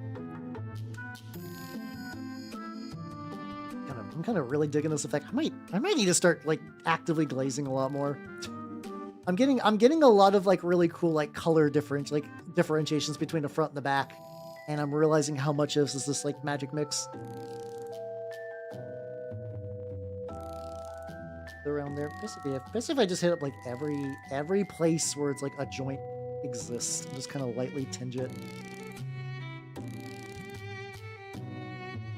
I'm learning, I'm feeling it out in real time, and it's turned out great.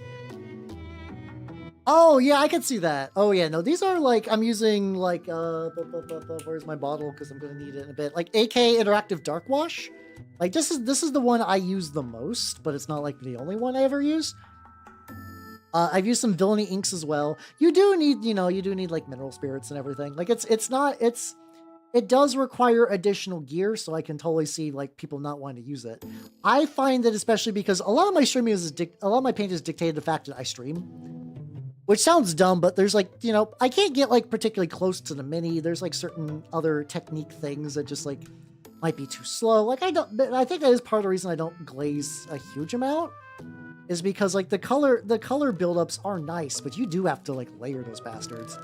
Like I think these ones are kind of doing like kind of sloppy, but they're sloppy with a purpose, so I don't super duper mind it. But if you don't want to do like really, really, really smooth glaze transitions, it can take a bit. But on the flip side, check this out. Like comparing this guy to this guy. Ooh, baby. Oh, there we go. Oh, that's looking nice. All right, I'm gonna let him dry. I want to do one quick thing. I want to grab. Please don't. You. Grab. This one. There we go. I want to grab this lag. I'm going to do the exact same ratio. 2 drops in the magic mix, and then 1 drop of the color I used, which would just be that flesh color. It's probably going to be way too much. I would rather hyper dilute it. Because I was like, I was liking this. It looked pretty cool, but I lost a bit of the pale skin, and I want to see if I can bring that back even slightly. So I'm like mixing them up.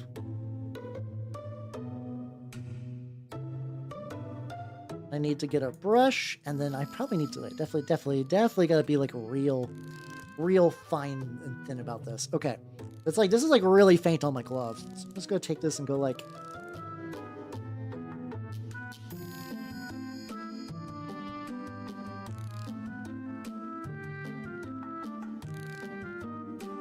See like little bits of the hide. No, careful, because I know if I go too strong, it's going to read like kind of splotchy. But it does seem like I get like a decent amount of control on this, especially because I've thinned it the fuck out. Holy shit! I see it pooling in the back though, which is a little worrying. But I think as long as I keep like, or apparently if I just kind of keep like stroking like in the same direction, it does seem to kind of build up, which is nice.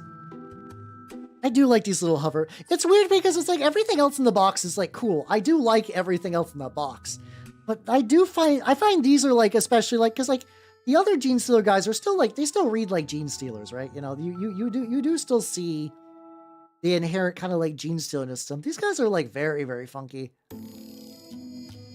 Ooh.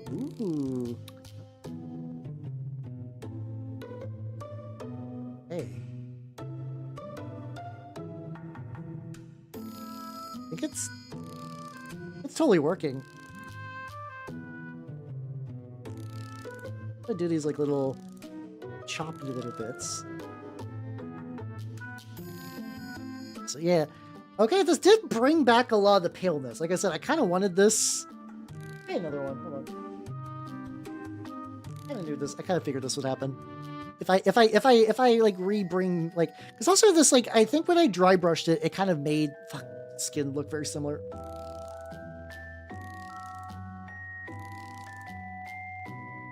Like bright Sonia mixture, because I don't want this to be too bright.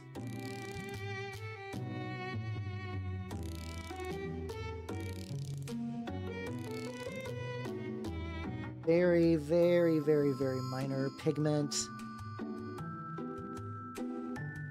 And we're back from Agile. Okay, there we go. So, spoilers, I started on the second one because I was very curious, and it does seem to be working. I have to basically, like, stupid thin this out. I cannot let this be too thick, because if it's too thick, it will not look... I also like being able to grip onto the like, clear plastic rod for this. It is very, very nice. I also appreciate these lads got like really nice bulbous heads that kind of make this like a lot of fun. A little bit more paint.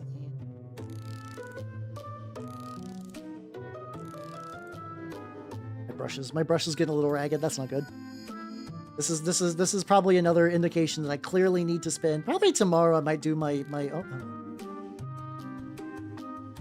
Put on a little bright. Like,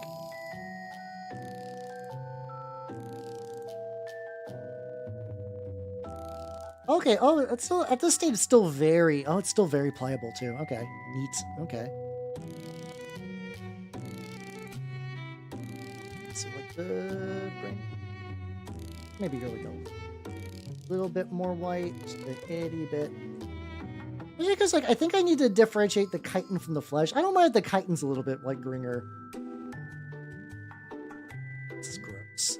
Oh, I think there's something that, like, the paler the brain bug gets, the grosser it looks.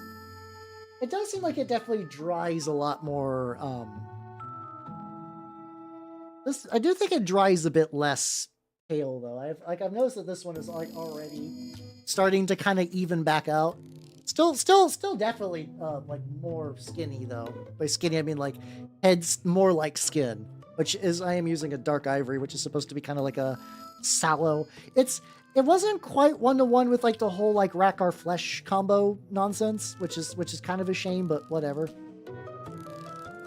Like, I do like that. Like, I also need to go, there's, like, all that flesh in the back, too. I also need to, like, go back and gloss that up. These guys will definitely not be done today, but they will be very, very important for experimenting, and it's gotta get. There are some like technique. The tricky thing is, as much as I like painting like a dirty, grimdark, grimy fuck, that there are some painting techniques like glazing that I definitely atrophy on, because a lot of the things I like to do doesn't require that like level of like precision or like knowledge or time, or just even just like the act of like trying to keep this glaze really, really thin is like a very different skill set to what I've been doing for a lot of my painting lately. Does look good though. I do like him a lot. That the last one. I'll go back to the other Genestealer lads. I love them. They're so good. These are all excellent lads. I can't wait to use them too, because like my group knows this project is going to happen, because they were spoilers that they were there when I got them. But I am really excited to show them off as like, yo, this is what I want to do. Like check this is what I did with that idea. Check this out. There's also another. So Turnip is interesting the way it divides its like cults. So there's core cults, the ones that are like from the main rulebook. Then they did what was called like the mercenary cults, which were sort of like the first expansion pack cults.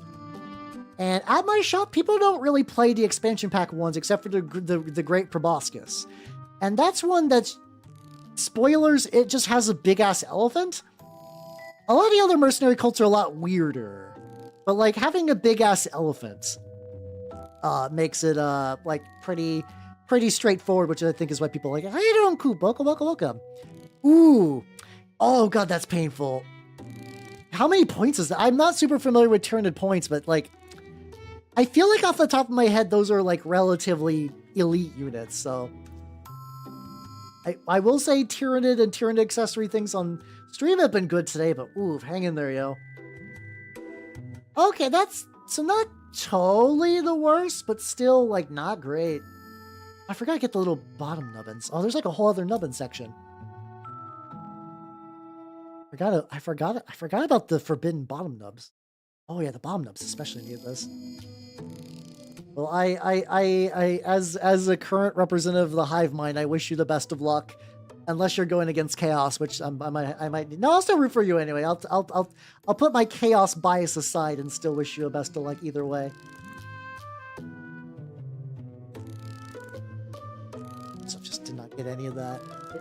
Let's fix up the rest of them. I guess I can bring these guys back to the desk because like I don't need to worry about the splatter zone anymore. But yeah, I'm currently working on my pretty good. So I'll show you in a second. So what I'm doing right now is I've been practicing my glazing a little bit. I've been getting a little better at glazing. So I've been touching up the bugs from the like little, I forget, like they're like tyrannocytes? Tyrannocytes? I forget exactly what these are called. These are like one of those units that I love to pieces, but I need to look up the name like almost every time. The name will just never stick in my brain. But I was figuring out how to do some glazing stuff on the Tyranid, like the Genestealers themselves, which, like I said, I'll have shortly. So these are going to be for a game called Turnip28. I'm actually not planning to run these in 40k really at all. Maybe Necromunda if I'm lucky. And I'm going with the idea that like in Turnip28, it's a world that's this is like a war game that already exists, not one I invented. Also like here's the, which was the lad I just did the joints and stuff to. This guy, there we go. Lad. Looking good. Looking excellent. But basically, in Turnip, everything is more or less like filled with like a mutated like plants that kind of called the root that just sort of infest everyone. And I was going with the idea that you know the kind of idea about like like multiplying like -1 by -1 equals +1. I'm going with the idea that like everybody in Turnip Land basically like they're like, you know, they're all kind of like born and fucked up and mutated, but I don't think it really bothers them too much. Like they kind of get over it, or they're kind of like whatever. And when you typically get like, you know, embraced like by the Genestealers, you kind of like, you know, you're under their control now. Like you don't really give a fuck about anything. I'm going with the idea that once these two forces kind of interact, all of the members of this cult are like, oh, I am violently polluted. As a person, everything about me is wrong. Like my genetics are fucked up twice. Oh, I'm disgusting.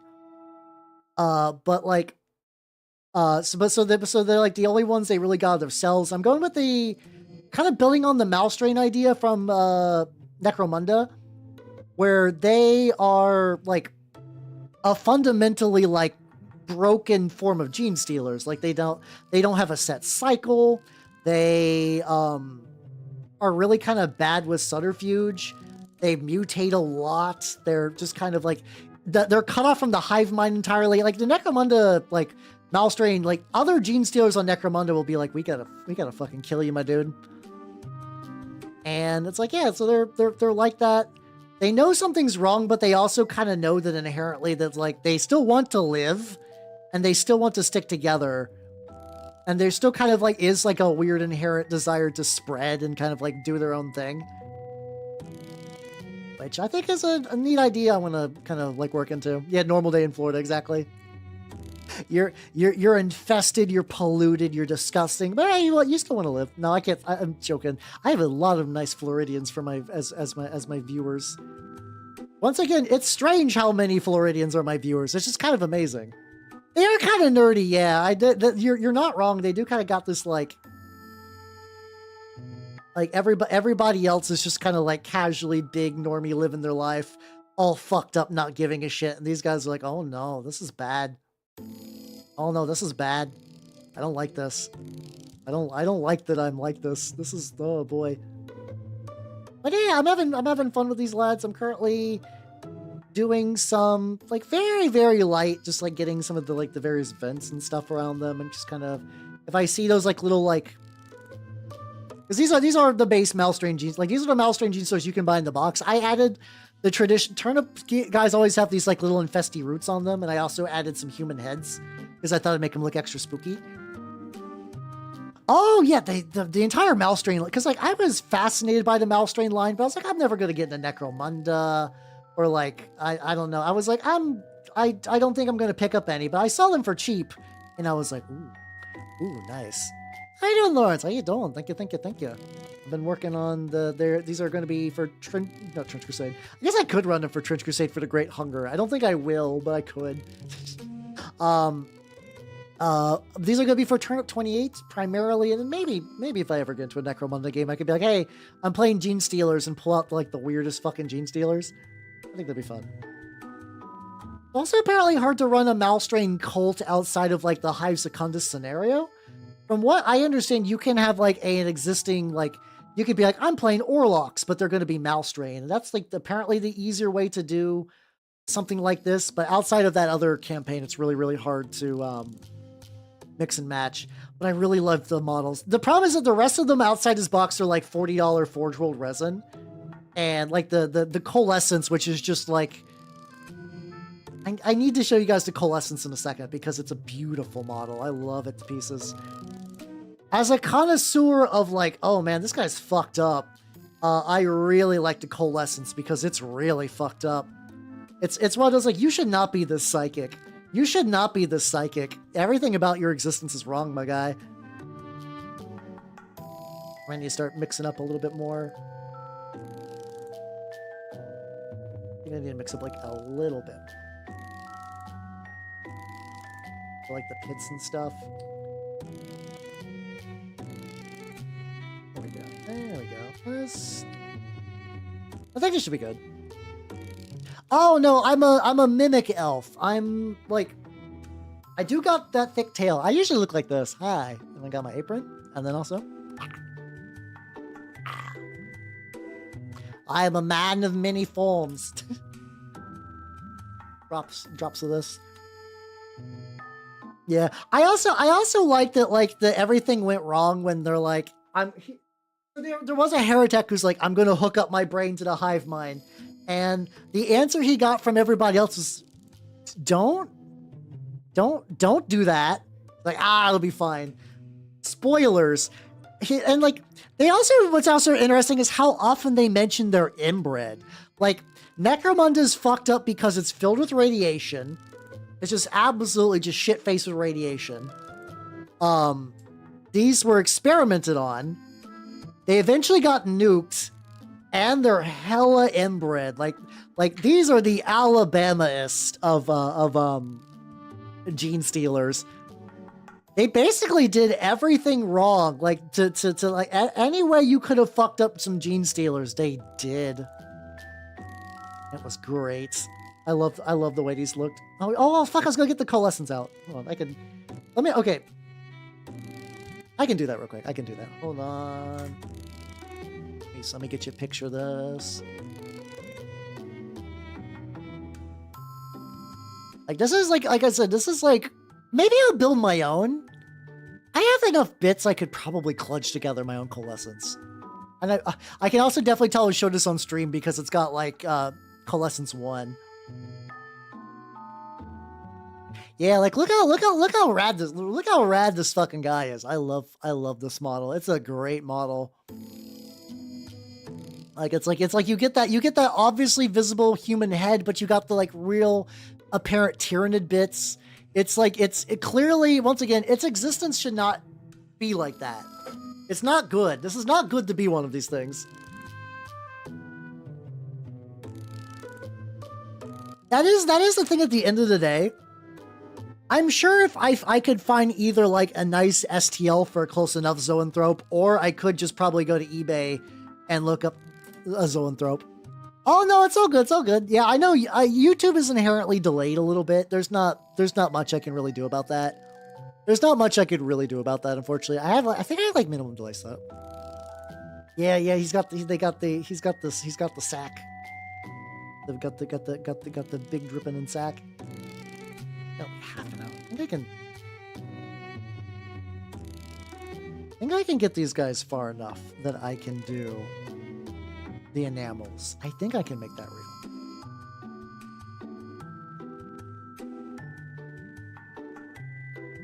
I think I can do that. I'm gonna give it a go. We'll see. First of all, I need to continue to add this dark blue to all the exposed fleshy bits. I'm kind of really just going all over. It's fine.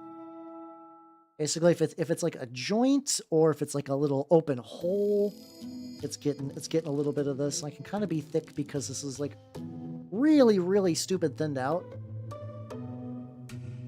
Also, just the more tone variations I add, the better this thing looks. So like I can be a little sloppy because at the end of the day, this is gonna be it's gonna be a bit more unified once the enamel wash really hits, and B, they're fucked up mutants. If he looks a little all over the place color wise, I think that's a feature, not a bug. There we go. Yeah, I do really sloppy base layers. I'm definitely like, there's definitely like people that are like, I'm a real clean, like Froggy, she does like really nice clean base layers and got this like a nice cling style, and I'm just like, nope, not for me. She does great work though. She got if you guys remember, I raided into Froggy maybe like during one of the Alice streams, and she was working on a Commissar model, and I think she got a Golden Demon, like one of the little like the nod things where they're like, hell yeah, this is cool.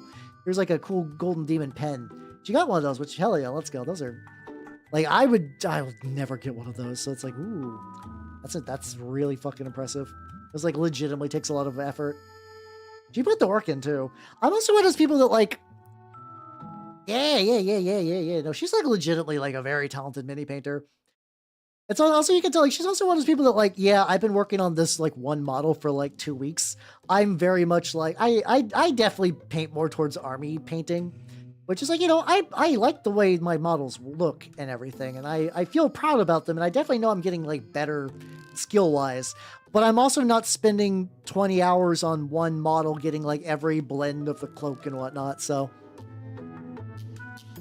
It's a dueling commissars. It was a dueling commissars. She posted it on her Twitter, her like the little Golden Demon pen thing she got. Like, fuck yeah, let's go. Hell yeah. One of his claws is like way back there. Never got properly painted. But like, you get blue and no one will notice. my ultimate plan: gaslight, gatekeep, Genestealer. A little bit. There's like a couple of areas in the back. Yeah, oh, that's really funny. So, speaking of which, I have like a bunch of, Stormcast, right? I have some Stormcast that what I did were like, as I get Stormcast, I'll just paint them up. I left them like in like a little out of the way place. I was like, this will be fine for now.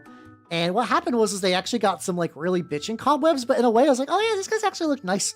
They look like I've already been told that mine look very Dark Soulsy, which is a compliment because like, you know, they got cool helmets and they look kind of like ancient and like worn.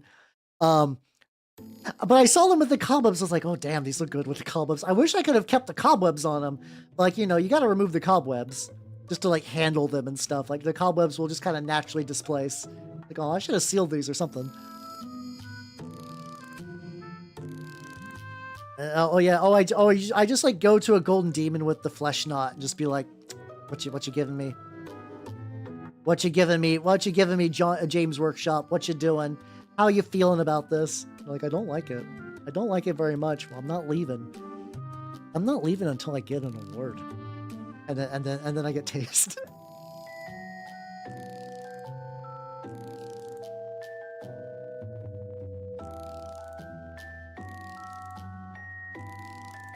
I think this guy's pretty good for now. Gonna let him dry a little bit.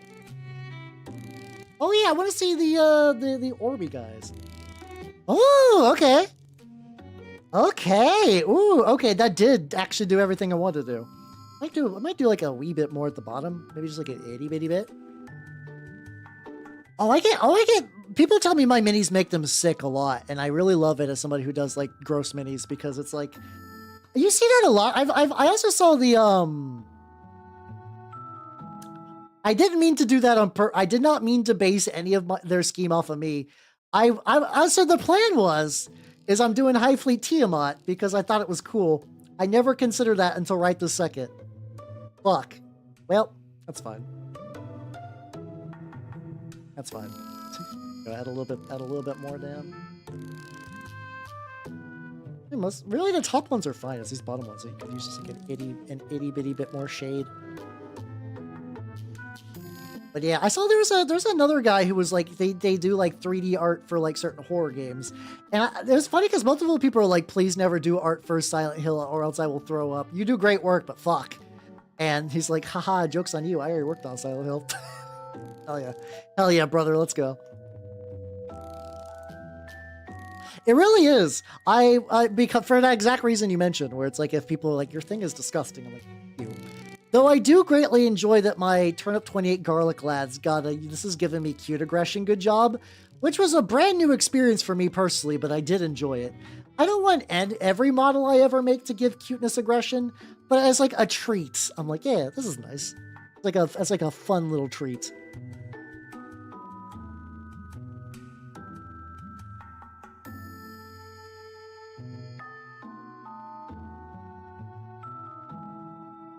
Maybe I'll still do it. I don't know. It looks pretty good though. I think also like the bottom angle people aren't going to see too much. So as long as it looks like decent from the top, which I think I got. I think I got the decent from the top that I wanted. Nice. All right, Malstrain boys. Are you ready for enamel time? Hell yeah, you are. Hell yeah, you are, buddy. All right, let's do it. Get the enamel set up. We'll get the mineral spirits. I got 30 minutes. I think I can at least lightly enamel all three of them.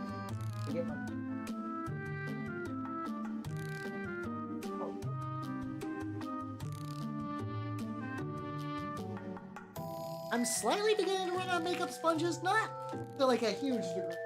But now that I've sort of actively incorporated them in my painting, I might need to go to the store and grab some more. I'll get some. I got some dirty ones over there too, but I might spring for some clings. That use a little metal mixing dish, which I can't really show. I wish my mixing dishes weren't shiny, but having like a nice little metal tin that I can just bring over to my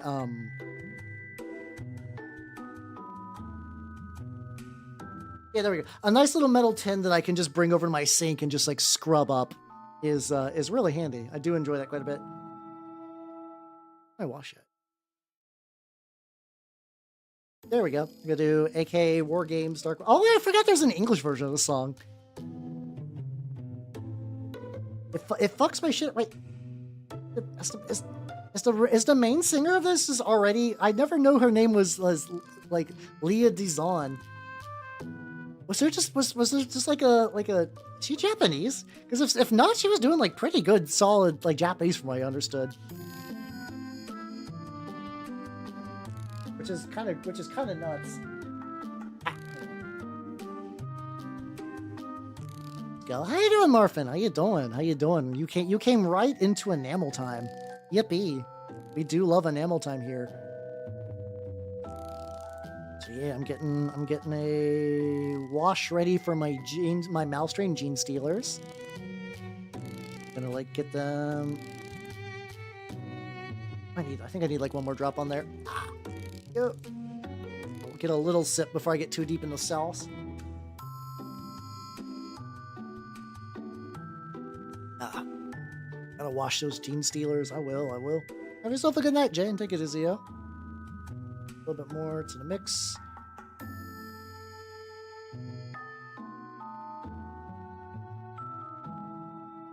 Let's continue to go. Just get in there. I also have like a really cool, like dark, what's it called? I have a really neat dark wash, like a dark blue enamel effect, which I might try on these guys because they're kind of like the right color scheme for it. Also, 104th Clone Squad, thank you for the follow and welcome to the workshop. How you doing? How you doing? I'm applying enamels to my Malstrain Genestealer to kind of dirty him the fuck up. I have to grab him by the hoof, which I can hit up later, especially if I'm going to be gluing him on the base at some point. How you doing? How you doing?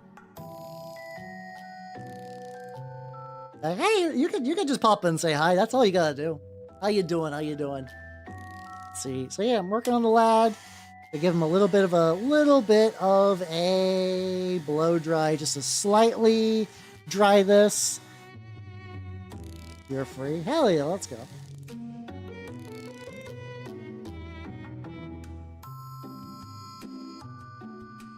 I don't think I need to get much more, especially because I don't want this to like super pool up. So yeah, let's start bringing the sponge. Gonna bring back some of the white, leave the dark in some places, like mostly the recesses, and probably like deep into the. Oh, there we go. Ah, there we go. I was like, where did all that wash go? I just went to the side. Mostly just gotta make sure it doesn't pool badly. There we go. I also did not get the eyes, but I want to wait till he's like fully like. I'm probably gonna do like a light blue glow. Though this could also be another instance. Oh yeah, I think I was going to actually do red glow for the eyes. I think I was going to go slightly different. Like maybe that would be like the one warm color I choose. It like actually, hold on. I forgot I have these. This is actually going to be like the perfect instance for them. Oh boy, where do I put these at? Oh, there. Put the ramifications of my actions a bit. I got these little makeup sponge sticks for like makeup reasons. That's what they're supposed to be used for, but I'm probably going to use them to get like some of the angles on this guy's a real bitch. Like I think if I can kind of like wedge into like here around the outside, really anything in the exterior I think this pretty much gets. But it's like some of the interior stuff I'm just kind of not going to be able to like super duper reach down into there. I do think it's looking really good, though. I do think that this wash layer is like really giving me the stuff. Gotta make sure that like I don't let it pool too much into certain recesses. Just need the end result to look grimy, but not like too messy. Break it off. Yeah, I definitely do. I'm definitely a splash and dabber. Like I mean, some of this is also a consequence of because I do like overly gross and like gory models and like fucked up dudes. If I was doing like, if I wanted to do maybe like a more controlled looking thing, probably that would be the better way to do it. But it's just also like, sometimes my skills get warped because I paint in a certain way. So like, I've not really done, like this is about the most control I usually do. I do love the reductive techniques though. I do love putting on the enamel and then wiping a lot of it away. The bottom stuff is good. Whatever. Ooh, back of his arm. That's where it was going. Okay. A little bit on the back of the hand too. These little stick sponges are really handy. I used to use these a lot more when I was doing the oils. I would use these until I sort of like figured out how I wanted to do my enamel washes. They were actually like way too strong. But the problem is Q-tips are like really good for this kind of thing as well. But the tricky thing about the Q-tips is that the Q-tips tend to leave hairs behind. And I don't like that because like I'll be like filming my model and I'll just see like a bunch of like little Q-tip hairs stuck over that fucking model and I hate it. It's the worst. It's the worst. Yeah, you should get some. These are like, they're pretty cheap. They're very handy. Like I said, this is like one of those, like, I used to use the thing a lot more, and I stopped, and I'm like, wait, why did I stop? These are actually really good. Kind of did exactly what I wanted. Bit more sides, fix some of the highlights.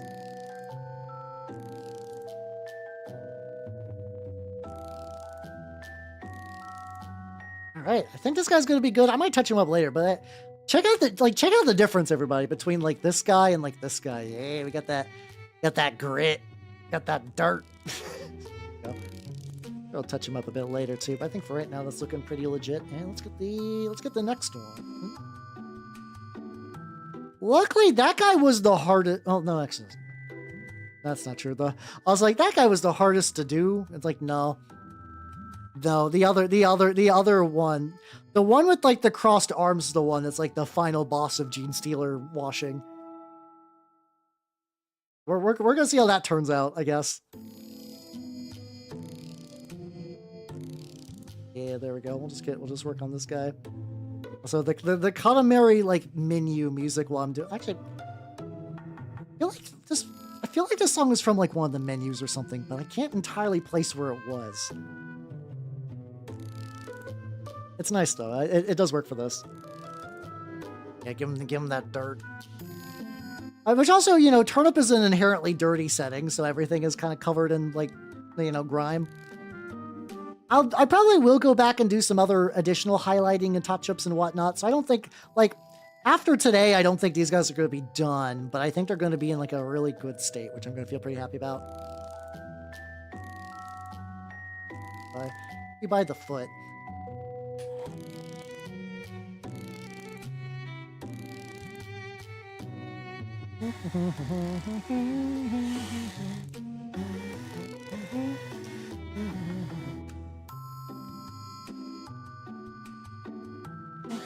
Okay, there we go. I would like to say I know like a good amount, like this much mini will require this much time with the blow dryer. It's entirely by feel.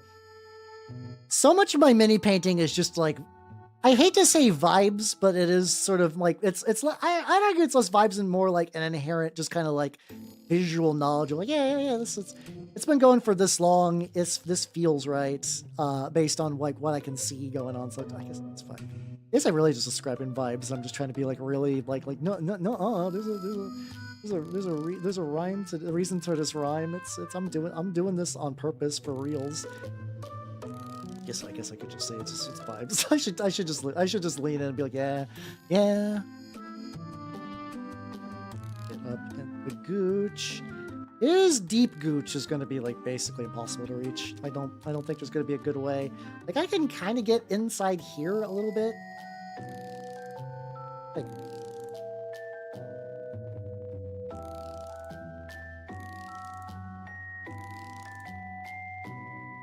weird. Okay. Like there's like, I don't know how the color on that one particular leg feels weird to me, and I don't know if that's just gonna be a thing that when it dries off it'll kind of like fix itself, or if I just don't like it for reasons. I think it's just because there's some blue there that like I might need to touch up in a bit. Yeah, oh yeah, there's so many variables. Like even like yeah, like the fact that I live in like a relatively like pretty hot and humid area. Like, I have to have a wet palette because if I don't, I just don't got paint anymore. Like, it's like that is like how kind of like it's as winter approaches, that becomes less and less. Not by much. But I am getting kind of warm.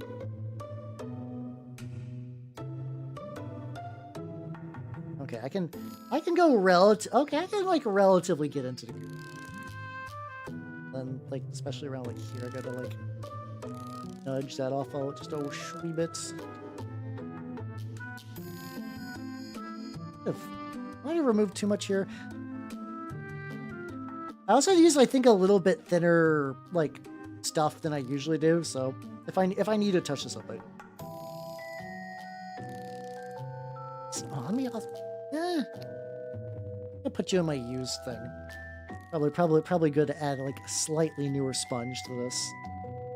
Oh, it looked like I flung something. I was like, oh no, what did I break?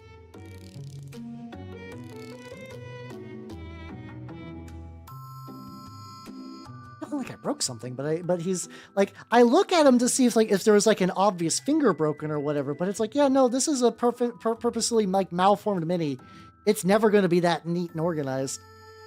Let's do you now. Like, this is what I was talking about. This guy has got, that's a pose. G-dubs, why? I mean, it's probably my fault for following the directions. I didn't need to do this. I could have probably, like... I mean, the nice thing about having the additional 3 is if I do want to, like, really, like, cut and chop up the, what's it called? If I really, really, really want to fuck with, like, the wrists and stuff to, like, really differentiate the other ones, I can. Kind of nice.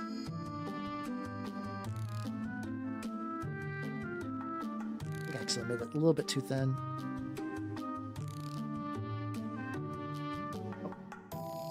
Weird because it looks like there's little areas on here like I swear I got a lot of things.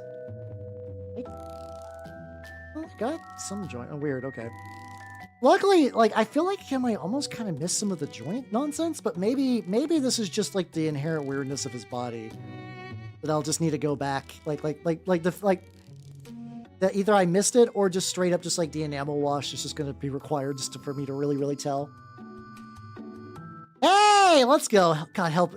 Help and Abomination was really interesting because as an older kit, you expect them all to be like absolutely fucking awful. No, I really like that kit. That kit was really fun. If I had another Help and Abomination, I would still enjoy putting together another one. Good shit. Hell yeah. Yeah, Sprugo's also, I've been using a lot more Sprugo. These guys did not get any. These guys were just good old Mr. Dissolve Putty, but I have been using a lot more Sprugo lately, and it's been great.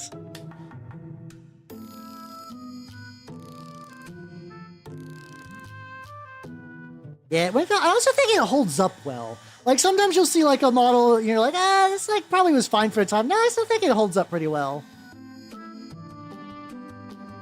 Even, especially considering his age, which I don't know off the top of my head, but I think it's, like, reasonably up there. Like...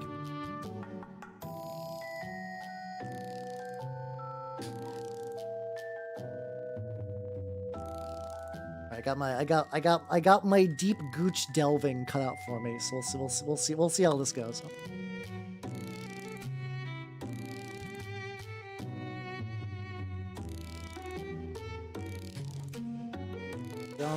Get on that. All right, maybe I'll start with the other side. And we'll go to the newer one. What is this one? There we go.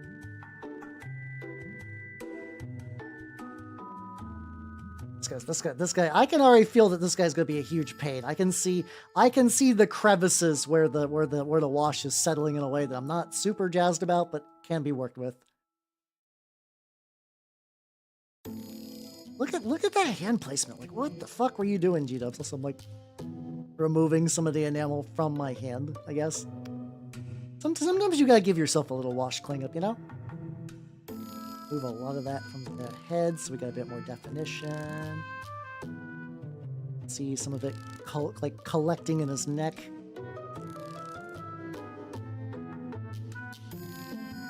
Really, I'm like reasonably happy with the way all the heads turned out. I think I really like this one too, because like depending on the angle, is like the head is actually doing the looking as opposed to the Genestealer head. Goodest of shit. Oh, the goodest of shit.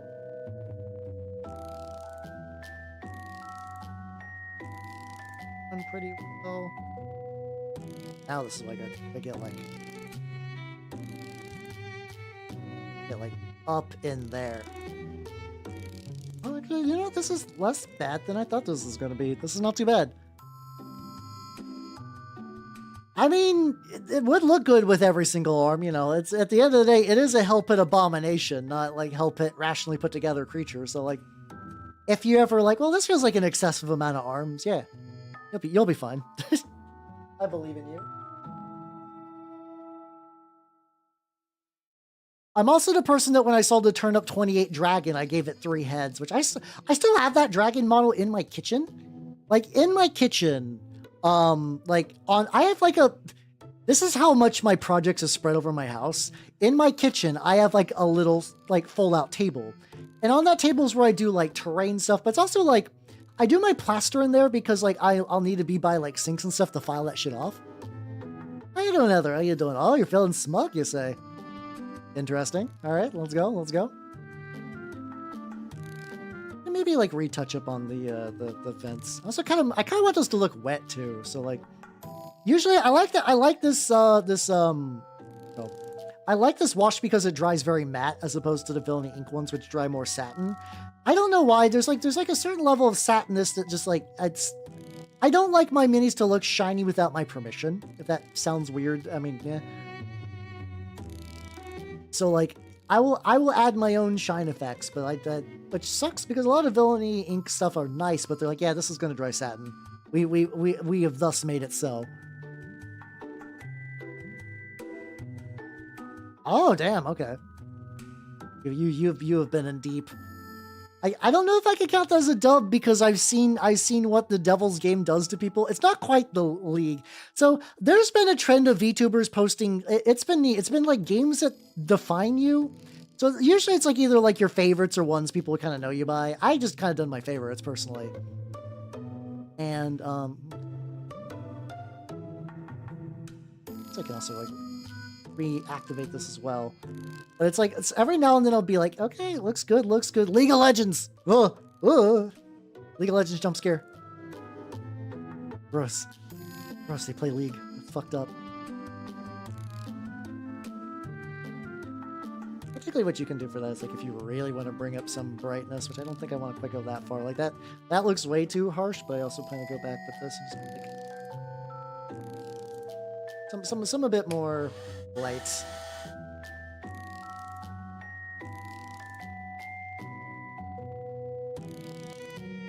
Steve, why did you phrase it that way? Steve, why did you phrase it that way? Why?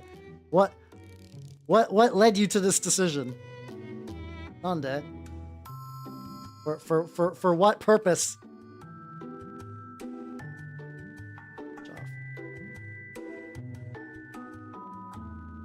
A little bit, and I think I'm good with this guy.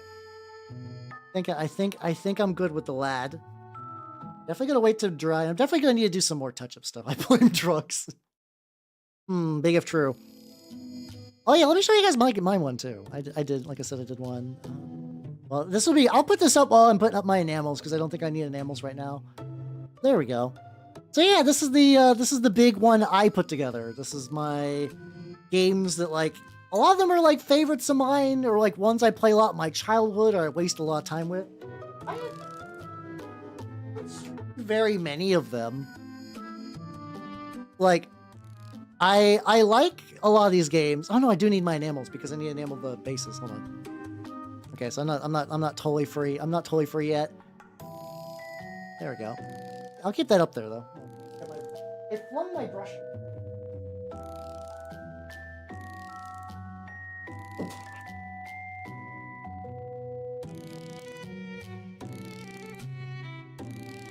Hold on. It's like, I got these guys. I don't think I ever washed their bases. Do I want to.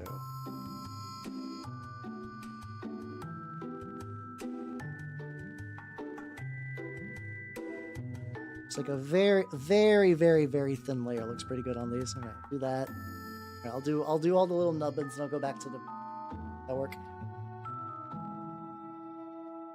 God, I never really got into MapleStory, but which is funny because I was in that era of like I need a free MMO because I cannot my family computer was too shit for WoW and also too shit for Final Fantasy 11, and also I did not have access to like a credit card or anything because my family did not have a lot of money. So there was a lot of just free to play MMOs during those days.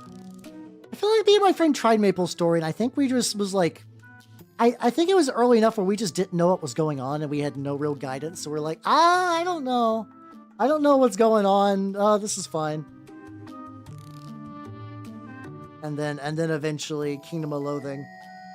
Kingdom of Loathing, which I would no shit play on my Wii. I would play Kingdom of Loathing on my Wii because I didn't have a family computer. I didn't have a laptop of my own or like a PC or anything. We had like a family computer that was arguably as garbage as the Wii was for going on the internet and doing online things. So at that point, it's like, well, if it's bad either way, why not be bad in bed where I can just like lie down? And I would do that. I would just play Kingdom of Loathing in bed, which is really comfy, actually. Like, that's very, very cozy in a way that's like very strange to explain. Like, yes, I'm playing a daily text-based adventure MMO. So, just chilling. Yeah, very light tinted. This actually, it looks like I made a charcoal brick. It looks like I made a brick out of charcoal. Oh, you were actively farming stuff. Okay. So like, the problem is that like, we also never had steady internet. Like, I would play, basically a friend of mine had like good internet and I would go spend the weekend with him. And we would go into like Newgrounds and Albino Black Sheep and stuff. And I think he had 2 PCs in the house, or it was either that or we would take turns. Where it's like, we would basically play this MMO solo. And then, like, we'd just switch off. And then usually he would go to bed sooner, and then I would just play late into the night. Probably another one of those factors that led to my just, like, being all fucked up on, my sleep schedule just being a forever fucked up thing in my life. I do think that was, like, set in, like, really, really early. They took that away. Oh, bummer. So when people were like, finally, the pay to play is gone, and you're like, well, I needed that. I was the play part of this equation. That does suck though. That does suck. Well, I do feel you. Like, the last remaining dregs of this wash. I don't want. It's like I don't want to get any. Oh, I don't want to get any more out. Just try to use as much of this as I possibly can, which seems to be going pretty well.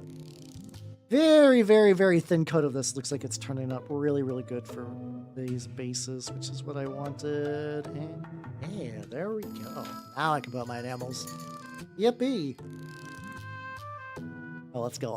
Entrepreneurial 12-year-olds. It is just kind of funny that, like, the internet we grew up on created very specific archetypes of people that don't, like, some of them still exist, I guess.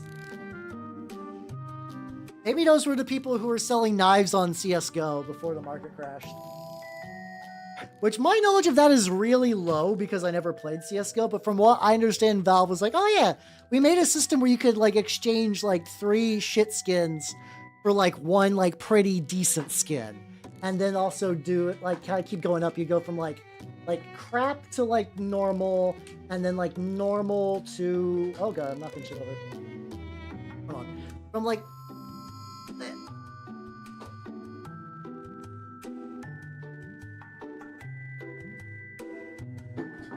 there we go. And then eventually you could kind of like build up to like the super ultra mega rarity stuff. And that used to be the stuff that was like, ah, yes, I got this in a container, and then this is worth $8,000. I mean, as a player who just like, mind you, I have not played. Why am I covering like this? As somebody who never played, the idea of like, oh yeah, I like the idea of exchanging up. I guess if you had like, this has real financial value, and I like it for that. I love this for real financial value. I could see being upset. Because there were people that played it like a stock market, where you're like, oh yeah, I packed this, or like I bought this and I've invested. Which I mean, you know, pro tip, never invest in video game or items. That's stupid. That's a dumb move to do. That was a mistake on your part, but whatever. I need this guy. This is gonna be my tough. I think he still needs a couple more touch-up coats before I actually start doing the I did give them red eyes. I don't know if I still like the red eyes. Maybe I'll do yellow. I don't know. Anyway. Yeah, there's like I think a lot of people were like, yeah, you shouldn't have invested into this. This is dumb. Don't do that. Or like the idea of like, I've heard some people like, yeah, you know, if you're an investor, like let's LARP that you're an investor. As an investor, you're supposed to diversify your portfolio. A lot of these people did not, unless, you know, suffered a crash. But anyway, let's go to the schedule. Wow. All right. Thank you, nerds, for coming. I had a lot of fun. So, there we go. I have been wanting to do this for a long time, and barring any upsets on Thursday, I'm not going to be streaming on the Halloween because that's when my group plays our tabletop RPGs. On what's it called? On Thursday, I will be reading My Immortal, which I've been wanting to do forever. So that should be fun. Supposedly it's 4 hours to get through the whole thing. I don't know how far. I don't know how far I'll get, but I will certainly try. And then what's it called? And then on Discord the Discord movie night, we'll be watching Hellboy 2019 if you want to be sad. I'm sure you all wish to be sad. I'm sure that's a thing you want to do. I'm sure you all want to cry. And then on Saturday, some Katamari, and on Sunday, I'll be painting something. I don't know if I want to continue with the Malstrains or work on like another project, because Lord knows I have other ones on the docket as well. So we'll find out. But yeah, I'm gonna cut the YouTube people loose. Take it easy. Bye, YouTube people. Bye bye. And I think today